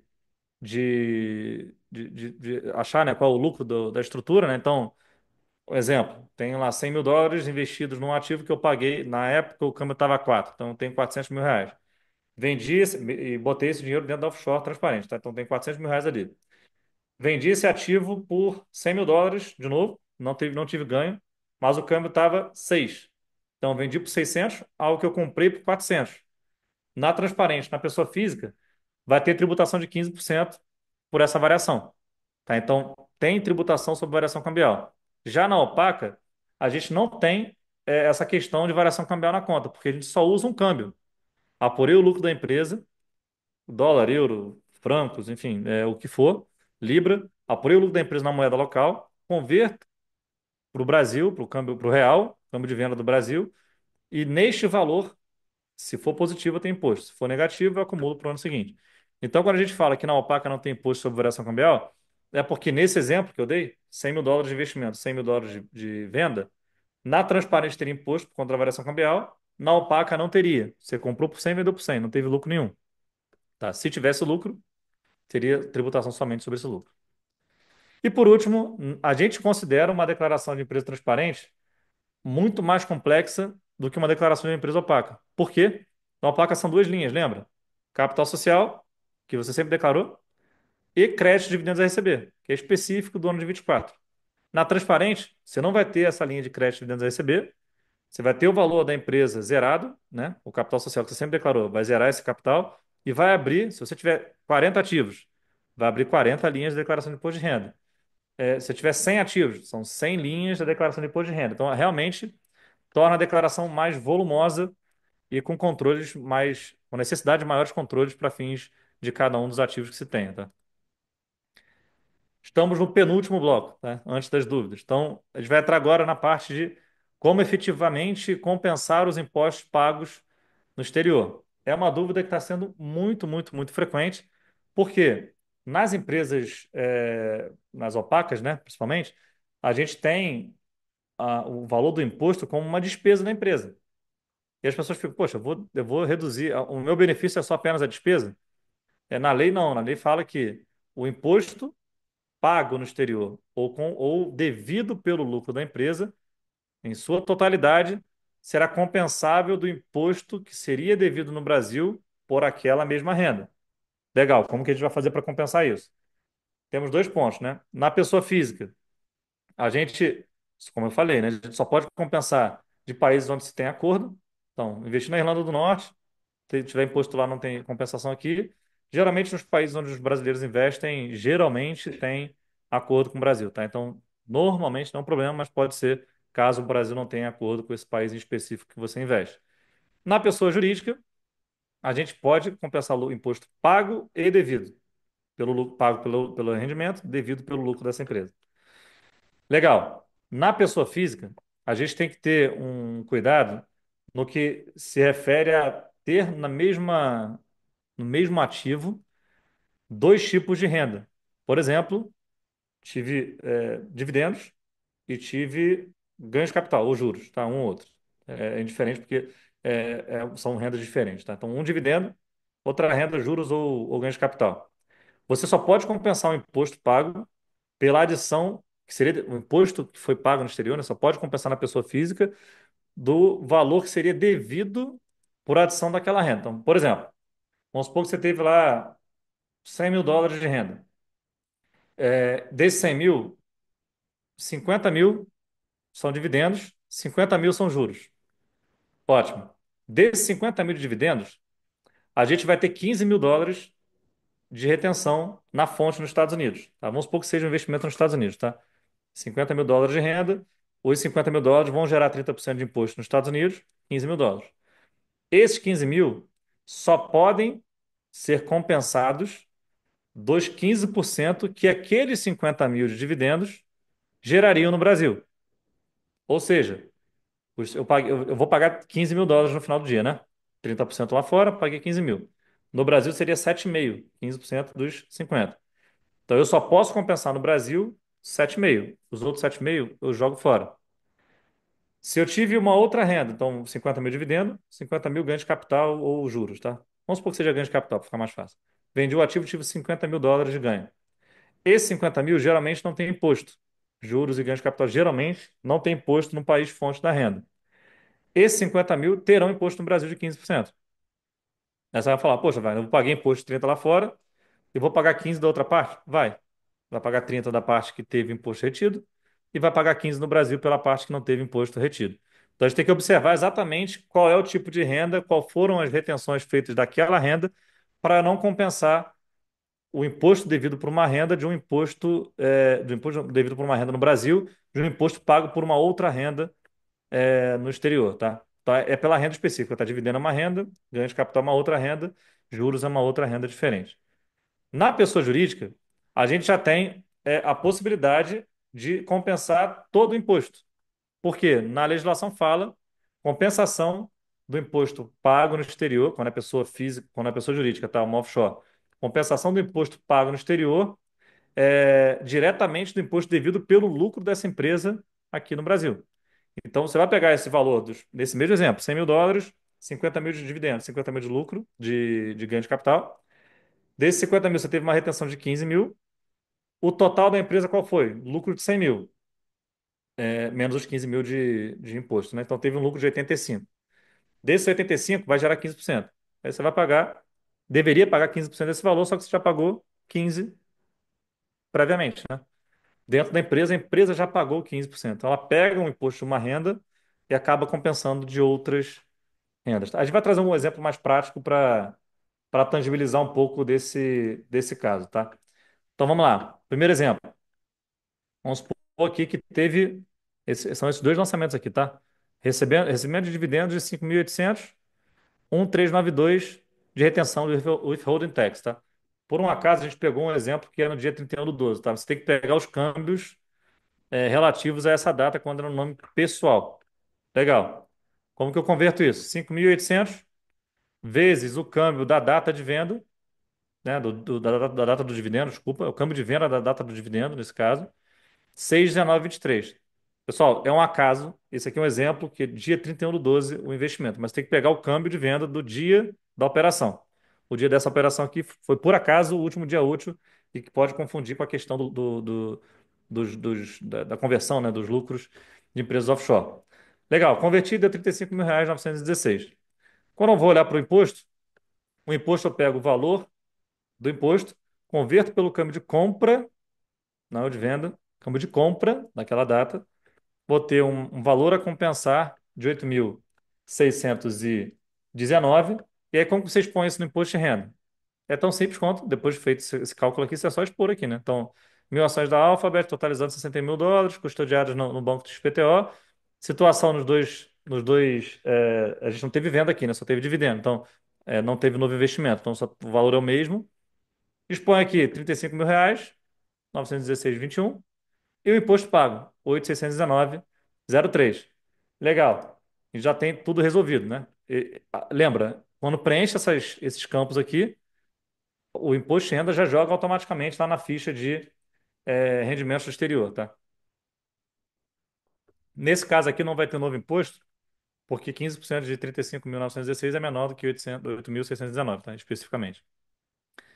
Já no caso das empresas, tá? As empresas, como eu falei, né? A gente tem uma tributação sobre o lucro da empresa e a gente pega o valor do imposto e compensa integralmente do devido do Brasil. Legal, então o que que eu vou fazer aqui? 24.223,64, converto pelo câmbio do último dia útil do ano, câmbio de venda, tá tudo que é empresa, câmbio de venda do dia 31 do 12. Câmbio de venda do dia 31 do 12, 6,1923. tenho R$ 150 mil de imposto a compensar. Então, esses 24.223 representam R$ 150 mil de imposto a compensar. E aí você vai jogar nesse campinho, imposto pago no exterior, o valor exatamente dessa conta, 150 mil.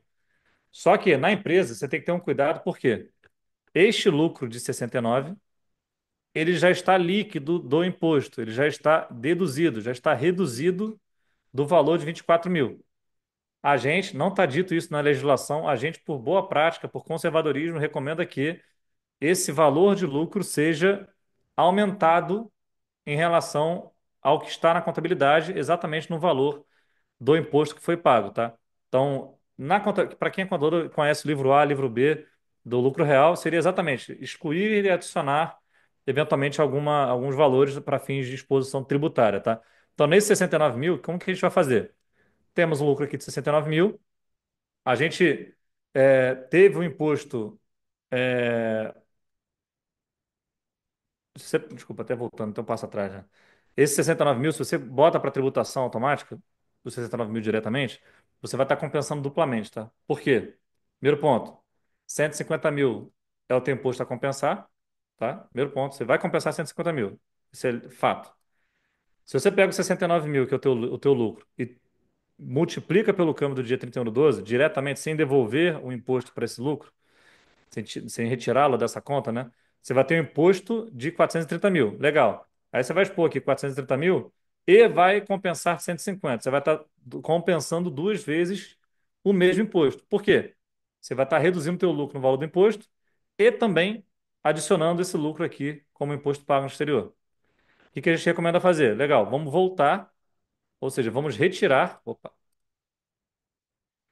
vamos pegar esse 24, somar os 69, ou seja, vou retirar ele daqui, vai virar 93.664.72. Aí sim, você pega esse 63.994.72, então netinho, como de 69, que é o lucro anterior, mais 24.223, que foi de imposto pago, vai dar o 93.664.72, converte pelo câmbio de 31/12, vai dar 580 mil. Aí sim, expõe os 580 mil, teria tributação de 15%, só que você já teve imposto pago aqui de 150 mil. Então você compensa totalmente este imposto. Lá na ficha de rendimento exterior, vai estar mostrando 580 mil vezes 15%, vai dar um valor, menos 150 mil, você só vai pagar imposto pelo líquido, caso exceder este valor de 150 mil de crédito, tá? E o último bloco, falar um pouquinho sobre renda de dividendos e ganhos de capital no mesmo ano. A gente recebeu, inclusive, as maiores dúvidas, maiores quantidades de dúvidas foram relacionadas a isso. Porque exatamente, olha, como que eu faço para, já que eu tenho um limite de compensação para uma retenção de imposto, para um pagamento de imposto, como que eu faço para não misturar um com o outro? A gente traz aqui uma conduta que a gente tem recomendado aos clientes, tá? Lembrando, a gente só pode compensar o imposto devido, quando na pessoa física é isso, tá? Só pode compensar o imposto pago no exterior do que seria devido de imposto por aquela renda adicionada. Artigo 4º da 14754, o artigo 12º da Instituição Normativa 2180. Tá? Você não pode compensar mais do que seria devido de imposto no Brasil por aquela renda em específico. Legal. Então a gente tem três campos aqui na declaração, tá? Lembrando, esse exemplo aqui é de quem teve ganho e dividendo recebido durante do mesmo ativo no mesmo ano. Então a gente tem quatro campos a preencher. Os campos da esquerda são relacionados a lucros ou prejuízos das operações de ganhos e vendas. Os campos da direita são mais relacionados aos lucros e dividendos das operações dos ativos financeiros e também das empresas offshore. Tá? Então, o que que a gente recomenda? Preencha o ganho de capital em reais nesse campo lucro ou prejuízo. Preencha o que você recebeu de dividendos, né? O dividendo que a gente usou no exemplo anterior está aqui, 5.814, R$ 5.800 reais e 14 centavos. E também coloque o imposto deste dividendo especificamente neste campo aqui. Lá na ficha de rendimento exterior, o que vai ser mostrado vai ser exatamente esses valores segregados. Veja só como vai ficar. Então, bem 5. Então, esse bem 5 é o número. Se você olhar na ficha de bens direitos, quando você abre a ficha por completo, você vai ver que a primeira coluna é o número do bem. Então, é mais fácil para você encontrar, inclusive, qual é este bem que você está sendo referindo aqui. Então, bem 5. Você vai lá na ficha de bens direitos, vê o bem 5. Lá no bem 5 vai estar exposto esses valores aqui. Legal. Na ficha de, quando você imprimir a declaração, vai ser esse demonstrativo de apuração de rendimento exterior. Ele segrega aqui, vejam como que eles fizeram. 25 mil de vendas e os 5.800 dos lucros. Esses 25 mil geraram 3.750 de imposto, esses 5.800 geraram 870. Só que você já pagou 1.392,03. Logo, também vem exposto aqui e zero de imposto. A sua base de tributação somente será em cima do que você não teve imposto pago no exterior, tá? Então, é uma conduta que a gente tem adotado para a maioria dos clientes e recomendado seguir dessa forma para evitar ficar várias linhas da tua declaração para expor diferentes rendas do mesmo ativo. Faz assim, separa o que é ganho de capital do que é dividendos, juros recebidos, do imposto pago no exterior e na ficha de rendimento exterior, isso já vai estar demonstrado de maneira segregada, tá? Bom, agora entrando na parte de dúvidas, pré-live, antes da gente falar um pouquinho disso, é só reforçar, a gente tem um canal, uma página, né, no LinkedIn da nossa empresa, da Fortex, que ali a gente divulga bastante conteúdo, também conteúdos que a gente produz. Fique à vontade para apontar a câmera no QR Code, já vai ser direcionado lá para o LinkedIn, vai ser um prazer tê-los como seguidores da nossa página. Como também temos uma comunidade no WhatsApp focada também nessa comunicação, tanto de eventos nossos, como também de notícias de mercado que sejam relevantes. O foco maior nesses dois canais, né, mais a parte internacional, só que muitas das vezes a gente também traz conteúdos aqui linkados à parte relativa ao Brasil, tá? Vai ser um prazer ter cada um de vocês aqui conosco. Bom, em relação às dúvidas, tá? A gente separou aqui uma, duas, três, quatro, cinco, seis, sete, oito, nove, 10. Não tem dúvida, hein? Tem bastante dúvida aqui. A gente vai passando aqui uma a uma. Dê uma corridinha aqui para a gente conseguir ficar pelo menos 1 hora e meia juntos. Agradeço aí às mais de 200 pessoas que estão aqui com a gente agora. E vai ser um prazer conversar com vocês individualmente, caso tenha alguma dúvida que não esteja aqui. Não dá para a gente colocar tudo aqui. Infelizmente, a gente fica com tempo limitado, até em respeito a todo mundo que separou essa 1 hora e meia aqui para estar com a gente, tá? Primeira dúvida, foi encaminhada até pela comunidade do WhatsApp, tá? Como reportar investimentos financeiros estrangeiros, né, investimentos em fundos, comprados e vendidos no mesmo ano, se o app da Receita não permite colocar zero no valor inicial e final. Até quando eu vi essa pergunta, eu falei, olha, deixa eu dar uma checada lá no programa, porque isso pode ter mudado, né? Tem coisas que a gente não necessariamente vai estar sabendo. E realmente, no imposto de renda, na verdade, você pode colocar saldo inicial e final zero. Inclusive, quando você faz isso para empresas transparentes, na verdade, inclusive, é essa a conduta que a gente recomenda para empresas transparentes, né? Empresa transparente, você expor a empresa com valor zero e zero. Então, quando você compra e vende, por que que veio essa dúvida, tá, pessoal? Porque quando você compra e vende um ativo dentro do ano, você deveria expor esse ativo na ficha de bens e direitos com um finalzinho lá da discriminação dizendo, olha, adquirido e vendido durante o ano, expondo o lucro daquele ativo, tá? Muitas pessoas não fazem isso e acaba eventualmente até caindo em malha fina por deixar de expor o lucro relativo àquele ativo. Então, assim, é permitido colocar saldo zero inicial e final, tá? O que acontece é que, caso você tenha feito isso no ano passado, tenha colocado zero zero em algum ativo, este ativo não vai estar aparecendo na sua declaração pré-preenchida desse ano, porque é automático, né? Se você está com saldo zero no ano anterior, a Receita entende que você vendeu, você não precisa mais dele.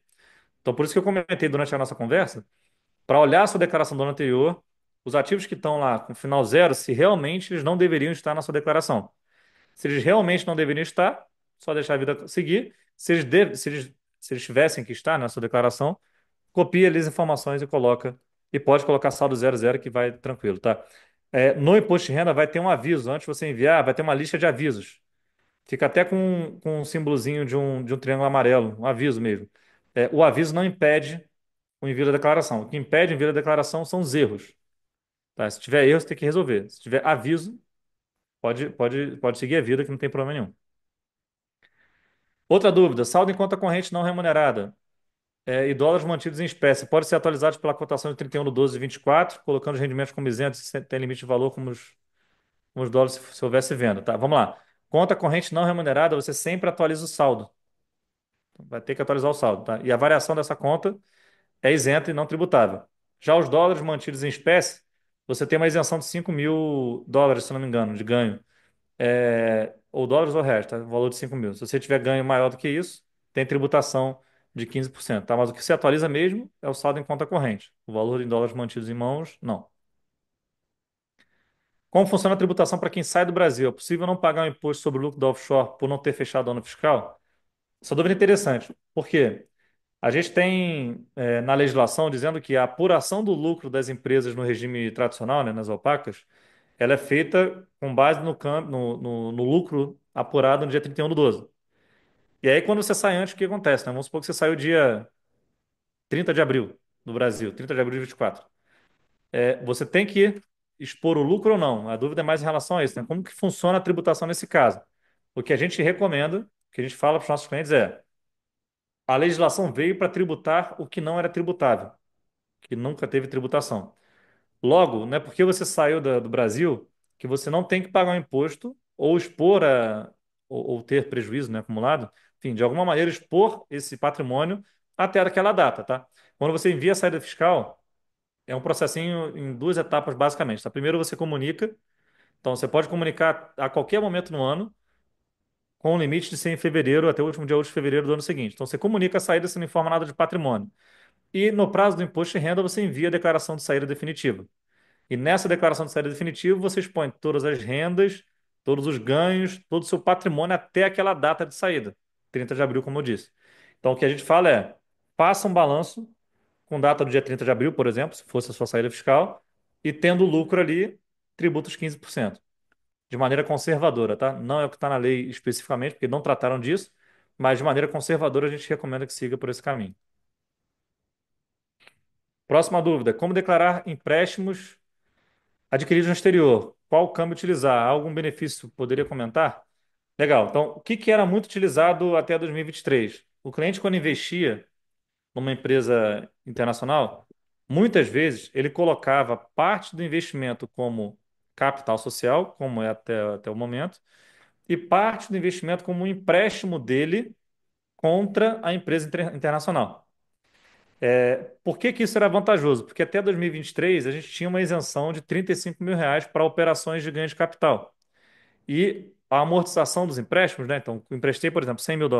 Se eu pegar US$ 20 mil de volta, pegar os 100 mil, tá? Emprestei 100 mil, peguei 100 mil de volta.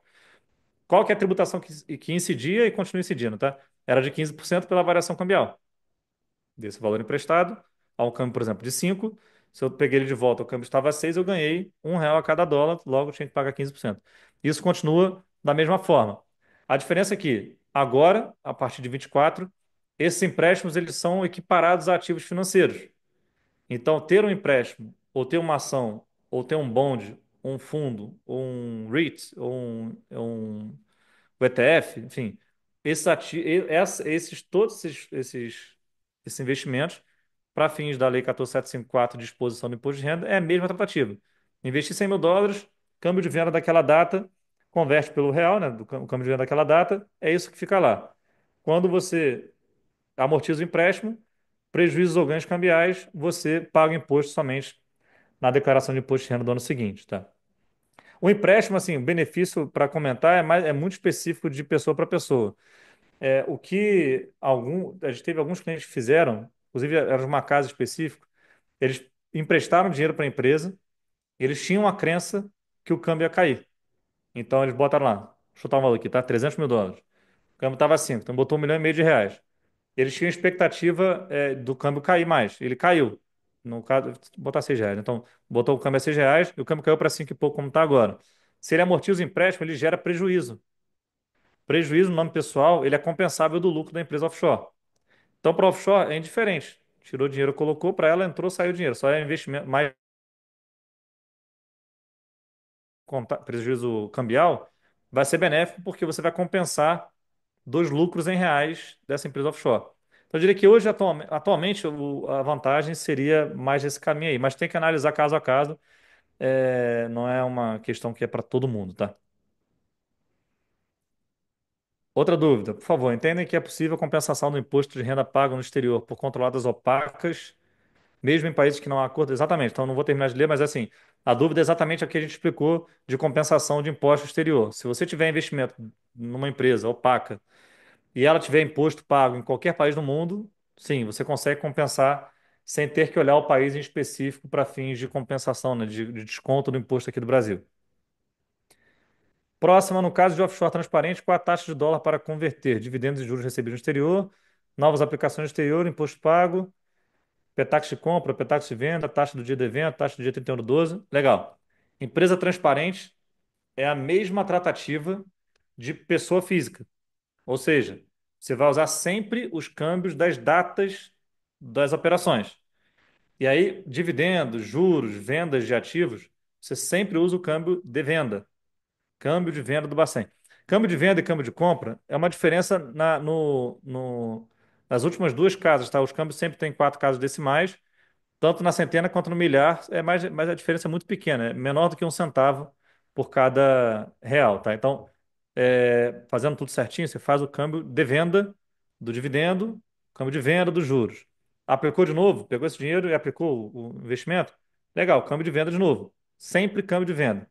No caso do imposto, tanto o withholding tax, né, que é imposto retido, como eventuais impostos pagos de maneira proativa, essa conversão é pelo câmbio de compra deste dia. Só o imposto que tem essa conversão diferente, tá? O restante todo é valor de venda. Você paga o imposto, converte pelo câmbio de compra daquele dia, do pagamento do imposto, você pegou um crédito em reais para compensar do que é devido por essa renda aqui no Brasil. Próxima dúvida. Por que ganhos de capital e dividendos de pessoa física estão sendo somados no campo de ganhos de capital se existem os dois campos quando abrimos um bem internacional? Legal, então vamos ver se eu conseguir entender 100%, tá? Por que ganhos de capital e dividendos de pessoa física estão sendo somados no campo de ganhos de capital? Se existem os dois campos quando abrimos um bem internacional. Legal, você tem quatro campos, né? Dois são impostos e dois são relativos às rendas. Um é relativo à renda de aplicação financeira e outro é o relativo a lucros ou dividendos. Como a gente falou no decorrer, não sei se você conseguiu pegar essa parte, tá, Ilana? É, a gente separa o que é ganho de capital e juros na parte de aplicação financeira. Dividendos ou lucros recebidos, a gente coloca especificamente nos lucros ou dividendos. Lucros ou rendas, né? Específica ali. Então a gente separa nesses dois campos para a gente conseguir ter a segregação dos impostos, tá? É, se você quiser separar, é porque não tem essa orientação da Receita Federal nesse sentido, mas se você quiser separar, quero colocar ganho de capital numa linha, quero colocar juros numa outra linha, quero colocar dividendo numa outra linha, que não, você pode, o efeito tributário vai ser o mesmo. Que a gente fala, junta tudo nessa mesma linha, nessa mesma ficha, né? Nessa mesma linha da ficha de bens e direitos, porque você já tem os campos ali segregados, você consegue fazer isso de maneira bem tranquila, tá? Bom, Gabriel mandou. A contabilidade da offshore nos Estados Unidos é realizada pelo regime de caixa. Para o imposto de renda e as demonstrações contábeis no Brasil, obrigatória a conversão para o regime de competência? Excelente pergunta, Gabriel. É muito boa mesmo. A gente, quando vai olhar lá o tax return, né, o imposto de renda de empresas nos Estados Unidos, geralmente no que eles chamam lá de cash basis, que é de fato o regime de caixa. Ou seja, só tem tributação, você só registra o que de fato circulou na conta. Recebi dividendo, vai estar em registro contábil. Vendi um ativo, vai ter um registro contábil. Não vai estar as variações de mercado ali. Mesmo que você faça a contabilidade para fins dos Estados Unidos, que é o tax return especificamente, ou que faça uma demonstração contábil no US GAAP, no padrão contábil dos Estados Unidos, essa demonstração não é válida para fins do Brasil. No Brasil, você precisa ter uma contabilidade no padrão brasileiro de contabilidade, assinado por um contador licenciado para esse padrão, né, aqui no Brasil, pelo Conselho Regional de Contabilidade, e esses números podem ser, sim, divergentes, tá? Então, o que você faz nos Estados Unidos é para os Estados Unidos. O Brasil te pede. Se você tem uma empresa offshore, eu estou entendendo que é uma empresa em paraíso fiscal. Então, se você tem empresa em paraíso fiscal, num BVI, Cayman, Bahamas, enfim, é, Panamá, e tem uma empresa em paraíso fiscal, independente de onde é o seu investimento, independente de qual padrão contábil você adotou, você precisa ter um balanço no padrão brasileiro, obrigatoriamente. E aí os números não vão convergir, não vão realmente bater, tá? Sem nenhum problema. Isso é muito normal para quem faz declaração de imposto de renda nos Estados Unidos. Dúvida do Salatiel. Lei 14.754 e Instituição Normativa 21 fazem menção a petax de compra apenas para fins de conversão do imposto pago para reais. O texto dos dois documentos consideram regra geral de petax para venda para fins de conversão, salvo exceções. Como vocês estão interpretando? É exatamente isso. Tudo que não é imposto, câmbio de venda. Tudo que foi imposto, câmbio de compra. É a única exceção, tá? Petax, o câmbio de compra, né? Dos impostos, e na prática o resto todo, né? Só os impostos que vão usar o câmbio de compra, tá? Então é exatamente isso, Rafael. O que você colocou aí é exatamente o que a gente está adotando. Petax de compra para imposto pago no exterior e Petax de venda para todos os outros tipos, tá? Dividendo, juros, vendas de ativos, compra de ativos, tudo agora se usa sempre o Petax de venda. Marco mandou uma seguinte dúvida: contas de corretora no exterior apareceram na declaração pré-preenchida. Por exemplo, contas de corretora no exterior aparece. Bom, vamos botar aqui. A dúvida aí dele é se contas em corretora, né, também vão aparecer na pré-preenchida, tá? Podem aparecer, como também não podem não aparecer. O acordo do FATCA, ele pega, do FATCA, o CRS, ele pega basicamente contas bancárias, tá? Então, normalmente, contas de ativos financeiros, contas bancárias, tanto remuneradas como não remuneradas, tá? As duas. Então, por exemplo, conta de corretora, dinheiro que não está investido, em teoria aparece assim. E tem vezes que você tem esse tipo de conta e não aparece na tua pré-preenchida. E aí, geralmente, é por questões cadastrais, tá? Eventualmente, você está com algum cadastro desatualizado no banco, e esse banco não teve a possibilidade de trocar com o governo, que teve a possibilidade de trocar com o Brasil. Com o governo local, né? O banco trocou com o governo local troca com o governo brasileiro. Então, assim, a princípio, o que aparece são as contas não vinculadas a investimento, que não têm investimentos, tá? Então, você tem a ação da Apple, Dell, Tesla, Google, isso ainda não aparece. Pode ser que no futuro apareça, mas hoje são só as contas remuneradas e não remuneradas. Cintia mandou, boa tarde. O imposto pago no Brasil pode ser deduzido no resultado contábil da empresa no ano seguinte, para fins de aproveitamento de despesa? Vamos lá, a gente, na declaração de imposto de renda, a gente lembra que a gente vai ter que expor todas as controladas diretas e indiretas de maneira segregada.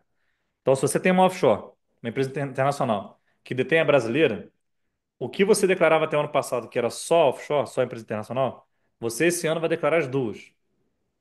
A offshore, né, a empresa internacional, com uma linha como já era, só com um valor reduzido em relação ao que era antes, e a brasileira, de maneira como se fossem as duas detidas no teu nome pessoal. Os impostos eles só podem ser compensados por cada empresa. Só que a brasileira paga imposto. Então ela não vai ter imposto por conta da operação dela do Brasil e um imposto adicional pelo lucro. Já paga imposto, não tem imposto no Brasil. A offshore, se ela tiver, se a empresa internacional tiver imposto pago ou devido, né, pelo lucro dela, a gente não usa isso para fins de. Está sendo escrito aqui, ó, no slide. Bom, então a gente, resumindo, tá, Cintia? Pessoa física sua, tem duas empresas, uma offshore e uma empresa abaixo brasileira. Você vai ter que expor as duas de maneira segregada. E aí não vai ter essa questão de, de, de compensação, né? Porque a da brasileira já não vai ter imposto, da offshore vai ter só compensação se for pago dentro da empresa. Bom, Álvaro mandou: lucros acumulados a partir de 24 poderão ser distribuídos após sua taxação a qualquer momento, em momento futuro livre de imposto sobre variação cambial. Um prejuízo em exercício futuro reduzirá esse estoque de lucros? Em resumo, o que que o Álvaro perguntou? Se eu tenho lucro, agora tive lucro em 24, converti ao câmbio de 6,1923. Legal, tenho lá US$ 100.000, 6,1923, vou ter um valor em reais. Se você distribui esse valor no futuro, e o câmbio tiver R$ 7, por exemplo, não vai ter imposto pela variação cambial do 6,19 para os R$ 7. Não vai ter imposto, porque a tributação é definitiva. Então, o Brasil, ele te deu uma isenção de nova tributação pelo mesmo lucro. De igual forma, ele não te dá uma compensação se você tiver prejuízo no futuro do lucro que você já pagou imposto. Tá? Se você tiver prejuízo, o que ele te permite é, nos lucros futuros em relação àquele prejuízo, você não tem imposto até que esse prejuízo seja completamente consumido.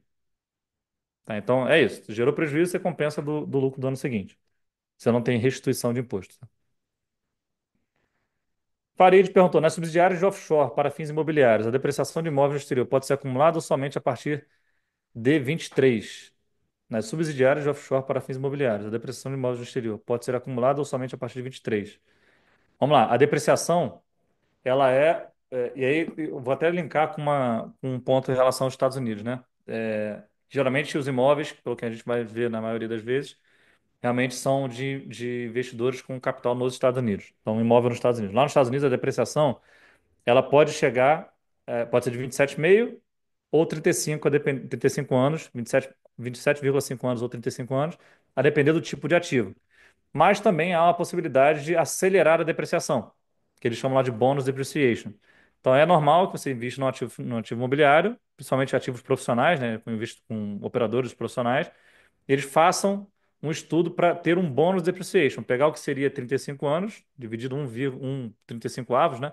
Pegar tudo e colocar no ano do investimento ou em 2, 3 anos, de uma maneira que gere prejuízo contábil. Gerando prejuízo contábil não tem imposto, né? No Brasil é a mesma coisa, gerando prejuízo contábil não tem imposto. Só que no Brasil, pelo padrão contábil brasileiro, não é permitida a compensação de depreciação, a redução de depreciação nas contabilidades no valor acima do que está previsto na legislação. Tá? Então, no imobiliário são 25 anos, 4% ao ano. Então, você obrigatoriamente, mesmo tendo feito um bônus depreciation lá fora, por exemplo, você tem que fazer o balanço no padrão brasileiro, expondo 4% a partir de 24. O que está estocado é aquilo, foi lucro ou prejuízo de 23. De 24 em diante, se tiver prejuízo, compensa do ano seguinte. Se tiver lucro, tem imposto. No padrão contábil brasileiro de 24 em diante, tá? Lembrando, você não pode tributariamente, contabilmente é permitido. Você pode ter a contabilidade que gerencialmente te mostra uma depreciação acelerada, mas tributariamente você não pode fazer isso. Você tem que fazer sempre aos 4%, até que se mude a legislação. A gente está em 25 anos, 4% a cada ano. Outra dúvida: se foi declarado tudo em uma linha única, não se separou no bens e direitos, após tributar na BEX, não fez linha nova. Bom, a dúvida ficou muito, muito solta, mas vamos lá. Se você declarou todos os ativos numa linha única, é importante que você separe. O ideal é retificar a declaração do ano anterior. Se você fez o ABEX e colocou lá capital social, eventualmente atualizou o capital social, né? Mas não colocou crédito de dividendos a receber, eu, na sua posição, faria uma análise em relação a 23 para expor essa linha. Obviamente, você deve ter pago o ABEX, né? Então, para estar trazendo uma dúvida relacionada à atualização. Então, se caso você tenha pago o ABEX, retifica a declaração de 23 e coloque em duas linhas, uma de capital social e outra do crédito de dividendos a receber ou a atualização do ativo que você tenha que não seja uma empresa controlada do exterior, tá? É recomendável retificar essa declaração até para não ter multa por erro de declaração. Bom, André Monberg, obrigado aí pelo prestígio, André. Boa tarde, tudo bem? Apurei lucro na incorporadora no Zeu, paguei o imposto local, mas mantive o recurso reinvestido na empresa. Neste caso, não preciso complementar o imposto no Brasil? Depende. Se o seu imposto for maior do que os 15% devido no Brasil, não tem imposto nenhum adicionado aqui. Se for menor, pego de lá, aqui gera 15, né? Pagou lá, sei lá, 10%. Aqui no Brasil, 15. Você vai pagar no final do dia somente os 5. Você tem 15 você tem a dívida de 15, tá? De imposto pelos lucros. Paguei 10%, só vou pagar adicional para chegar a 15. Lembrando, não é porque você tem uma empresa nos Estados Unidos que você não precisa fazer um outro balanço, tá? Não é permitido que você use o balanço da empresa no US GAAP para fins tributários do Brasil. Você precisa fazer um balanço ou no FRS ou no padrão brasileiro, que é o que é permitido aqui pela legislação da 14754 e Instituição Normativa 2180. Regina, havia uma conta no exterior que encerrei, transferindo o valor para a abertura de uma offshore. A diferença em reais entre o valor constante na conta e o valor aportado na offshore é tributável? Ou seja, o fechamento da conta no exterior, mesmo sem repatriação, pode ter tido como realização de investimento? Sim. Então, Regina, vamos lá, até para todo mundo ficar no mesmo contexto. O que que ela fez? Ela vendeu os ativos que tinha numa conta, transferiu esse valor para uma offshore e encerrou essa mesma conta que tinha os ativos, é, sem trazer o dinheiro para o Brasil, tá? Então, tinha uma conta no banco X, nos Estados Unidos, com dinheiro e investimentos financeiros, liquidei as posições, transferi esse dinheiro para uma empresa offshore e fechei essa conta. Não tem mais essa conta, agora está tudo no offshore. Não trouxe dinheiro para o Brasil. Lembrando, o fato gerador de imposto do Brasil não é repatriar, é gerar a renda. Gerou a renda, você tem tributação no Brasil, tá? Então tem que fazer o cálculo direitinho para ver se você teve imposto, para ver se você teve ganho. Tendo ganho, feliz ou infelizmente, você vai ter imposto aí de 15% desse ganho agora em maio de 25, relativo às operações de 24. Juliana, Wagner, para a variação cambial a partir da Lei 14.754, devemos utilizar a Petax de venda para todos os eventos, correto? O mesmo vale para cupom ou dividendo. Petax compra pelos postos na lei deverá ser considerado para cálculo do imposto exterior e algumas outras exceções, correto? Exato. Exatamente, Leandro. Teve até uma dúvida bem parecida que a gente respondeu antes, mas é isso. Petax de venda para todos os eventos, menos dividendo. Desculpa, menos impostos, tá? Withholding tax ou imposto pago no exterior. Todos os eventos têm conversão pela venda. Comprei um ativo, câmbio de venda. Vendi o ativo, câmbio de venda também. Agora, se teve um imposto nessa transação, câmbio de compra para converter esse valor em reais. Ângelo, pessoa física que recebeu ganho em 24 por resgate de investimento no exterior. Originário de valor recebido em moeda estrangeira. Pague IR sobre variação cambial ou somente o IR sobre a diferença em moeda estrangeira ao câmbio da venda do último dia útil do ano. Legal. Isso aqui é uma isenção que ela acabou, tá, Ângelo? Então, até o ano de 23, a gente tinha a possibilidade de, na verdade, a regra era a seguinte: você só tinha tributação é, da variação cambial por investimentos que você teve origem com renda em moeda nacional. Se você, por exemplo, trabalhou no exterior, recebeu um valor no exterior em dólares ou uma moeda qualquer que não seja real e vendeu esse ativo, né? Isso é só para venda, tá? Então, comprei um ativo, ganhei dinheiro no exterior, ganhei US$ 100.000 no exterior, de trabalho, etc. Ou morei fora, ou trabalhei para o exterior. Ganhei US$ 100.000 no exterior, legal. Peguei US$ 100.000 e investi num ativo, os US$ 100.000, tá? Câmbio de 5, então que tenho R$ 500.000. Quando eu vender esse ativo, vamos supor que eu vendi por 100 também. Comprei por 100, vendi por 100, mas eu ganhei em câmbio. Comprei a R$ 5 o câmbio e vendi a R$ 6.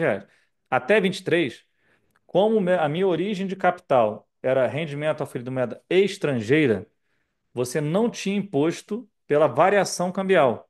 Você só tinha imposto pela variação em dólares ou na moeda local. Então, assim, quando a gente tinha investimentos até 2023, você precisava expor o que era rendimento oferido em reais e o que era rendimento oferido em moeda estrangeira para aquele tipo de ativo. De 24 em diante, a gente, infelizmente, perdeu essa isenção, que era de fato uma isenção. Agora, quem tem essa condição, né, investiu em moeda, ganhou dinheiro fora, investiu em moeda que não seja real e vendeu esse ativo de 24 em diante, vai ter imposto exatamente como é no cálculo que eu expliquei, né? Comprei US$ 100.000 ao câmbio de 5, R$ 500.000. Vendi esse mesmo 100 mil, o câmbio estava 6, você vendeu por 600 mil, algo que você comprou por 500. Por essa diferença, 15%, tá? Então a regra hoje é unificada, não tem mais essa questão de origem em real ou origem em moeda estrangeira. Penúltima dúvida do Abel: IR retido na fonte sobre pagamento de dividendos de empresa suíça pode compensar na opaca? Sim, se for uma empresa opaca, você pode compensar tanto o imposto retido, geralmente é retido pela renda, né? Recebeu algum dividendo, tem retenção na fonte, é, como também imposto devido. Se essa empresa tiver que fazer uma declaração de imposto de renda no país e eventualmente tiver imposto a pagar nesse país, você pode compensar os dois impostos. Sendo opaca, em qualquer país você pode compensar. A Suíça, especificamente, tem acordo de bitributação com o Brasil. Então, assim, já seria compensável de igual maneira, mas sendo na opaca, sempre, sempre compensável, tá?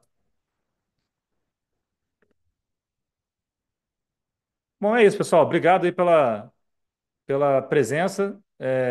Vai ser um prazer grande, caso vocês queiram trazer mais dúvidas, enfim, a gente teve aqui mais de 30 dúvidas. A gente respondeu 15, se eu não me engano. A gente vai entrar em contato com cada um de vocês que não tiveram as dúvidas respondidas, ou eventualmente, caso vocês queiram, né, fique à vontade para mirar o telefone aqui e falar conosco. Gostaria de agradecer 1h40, 1h50 de conversa. Tendo qualquer questão, vai ser um grande prazer atendê-los. Tenham um bom fim de dia aí, boa noite. Tchau, tchau.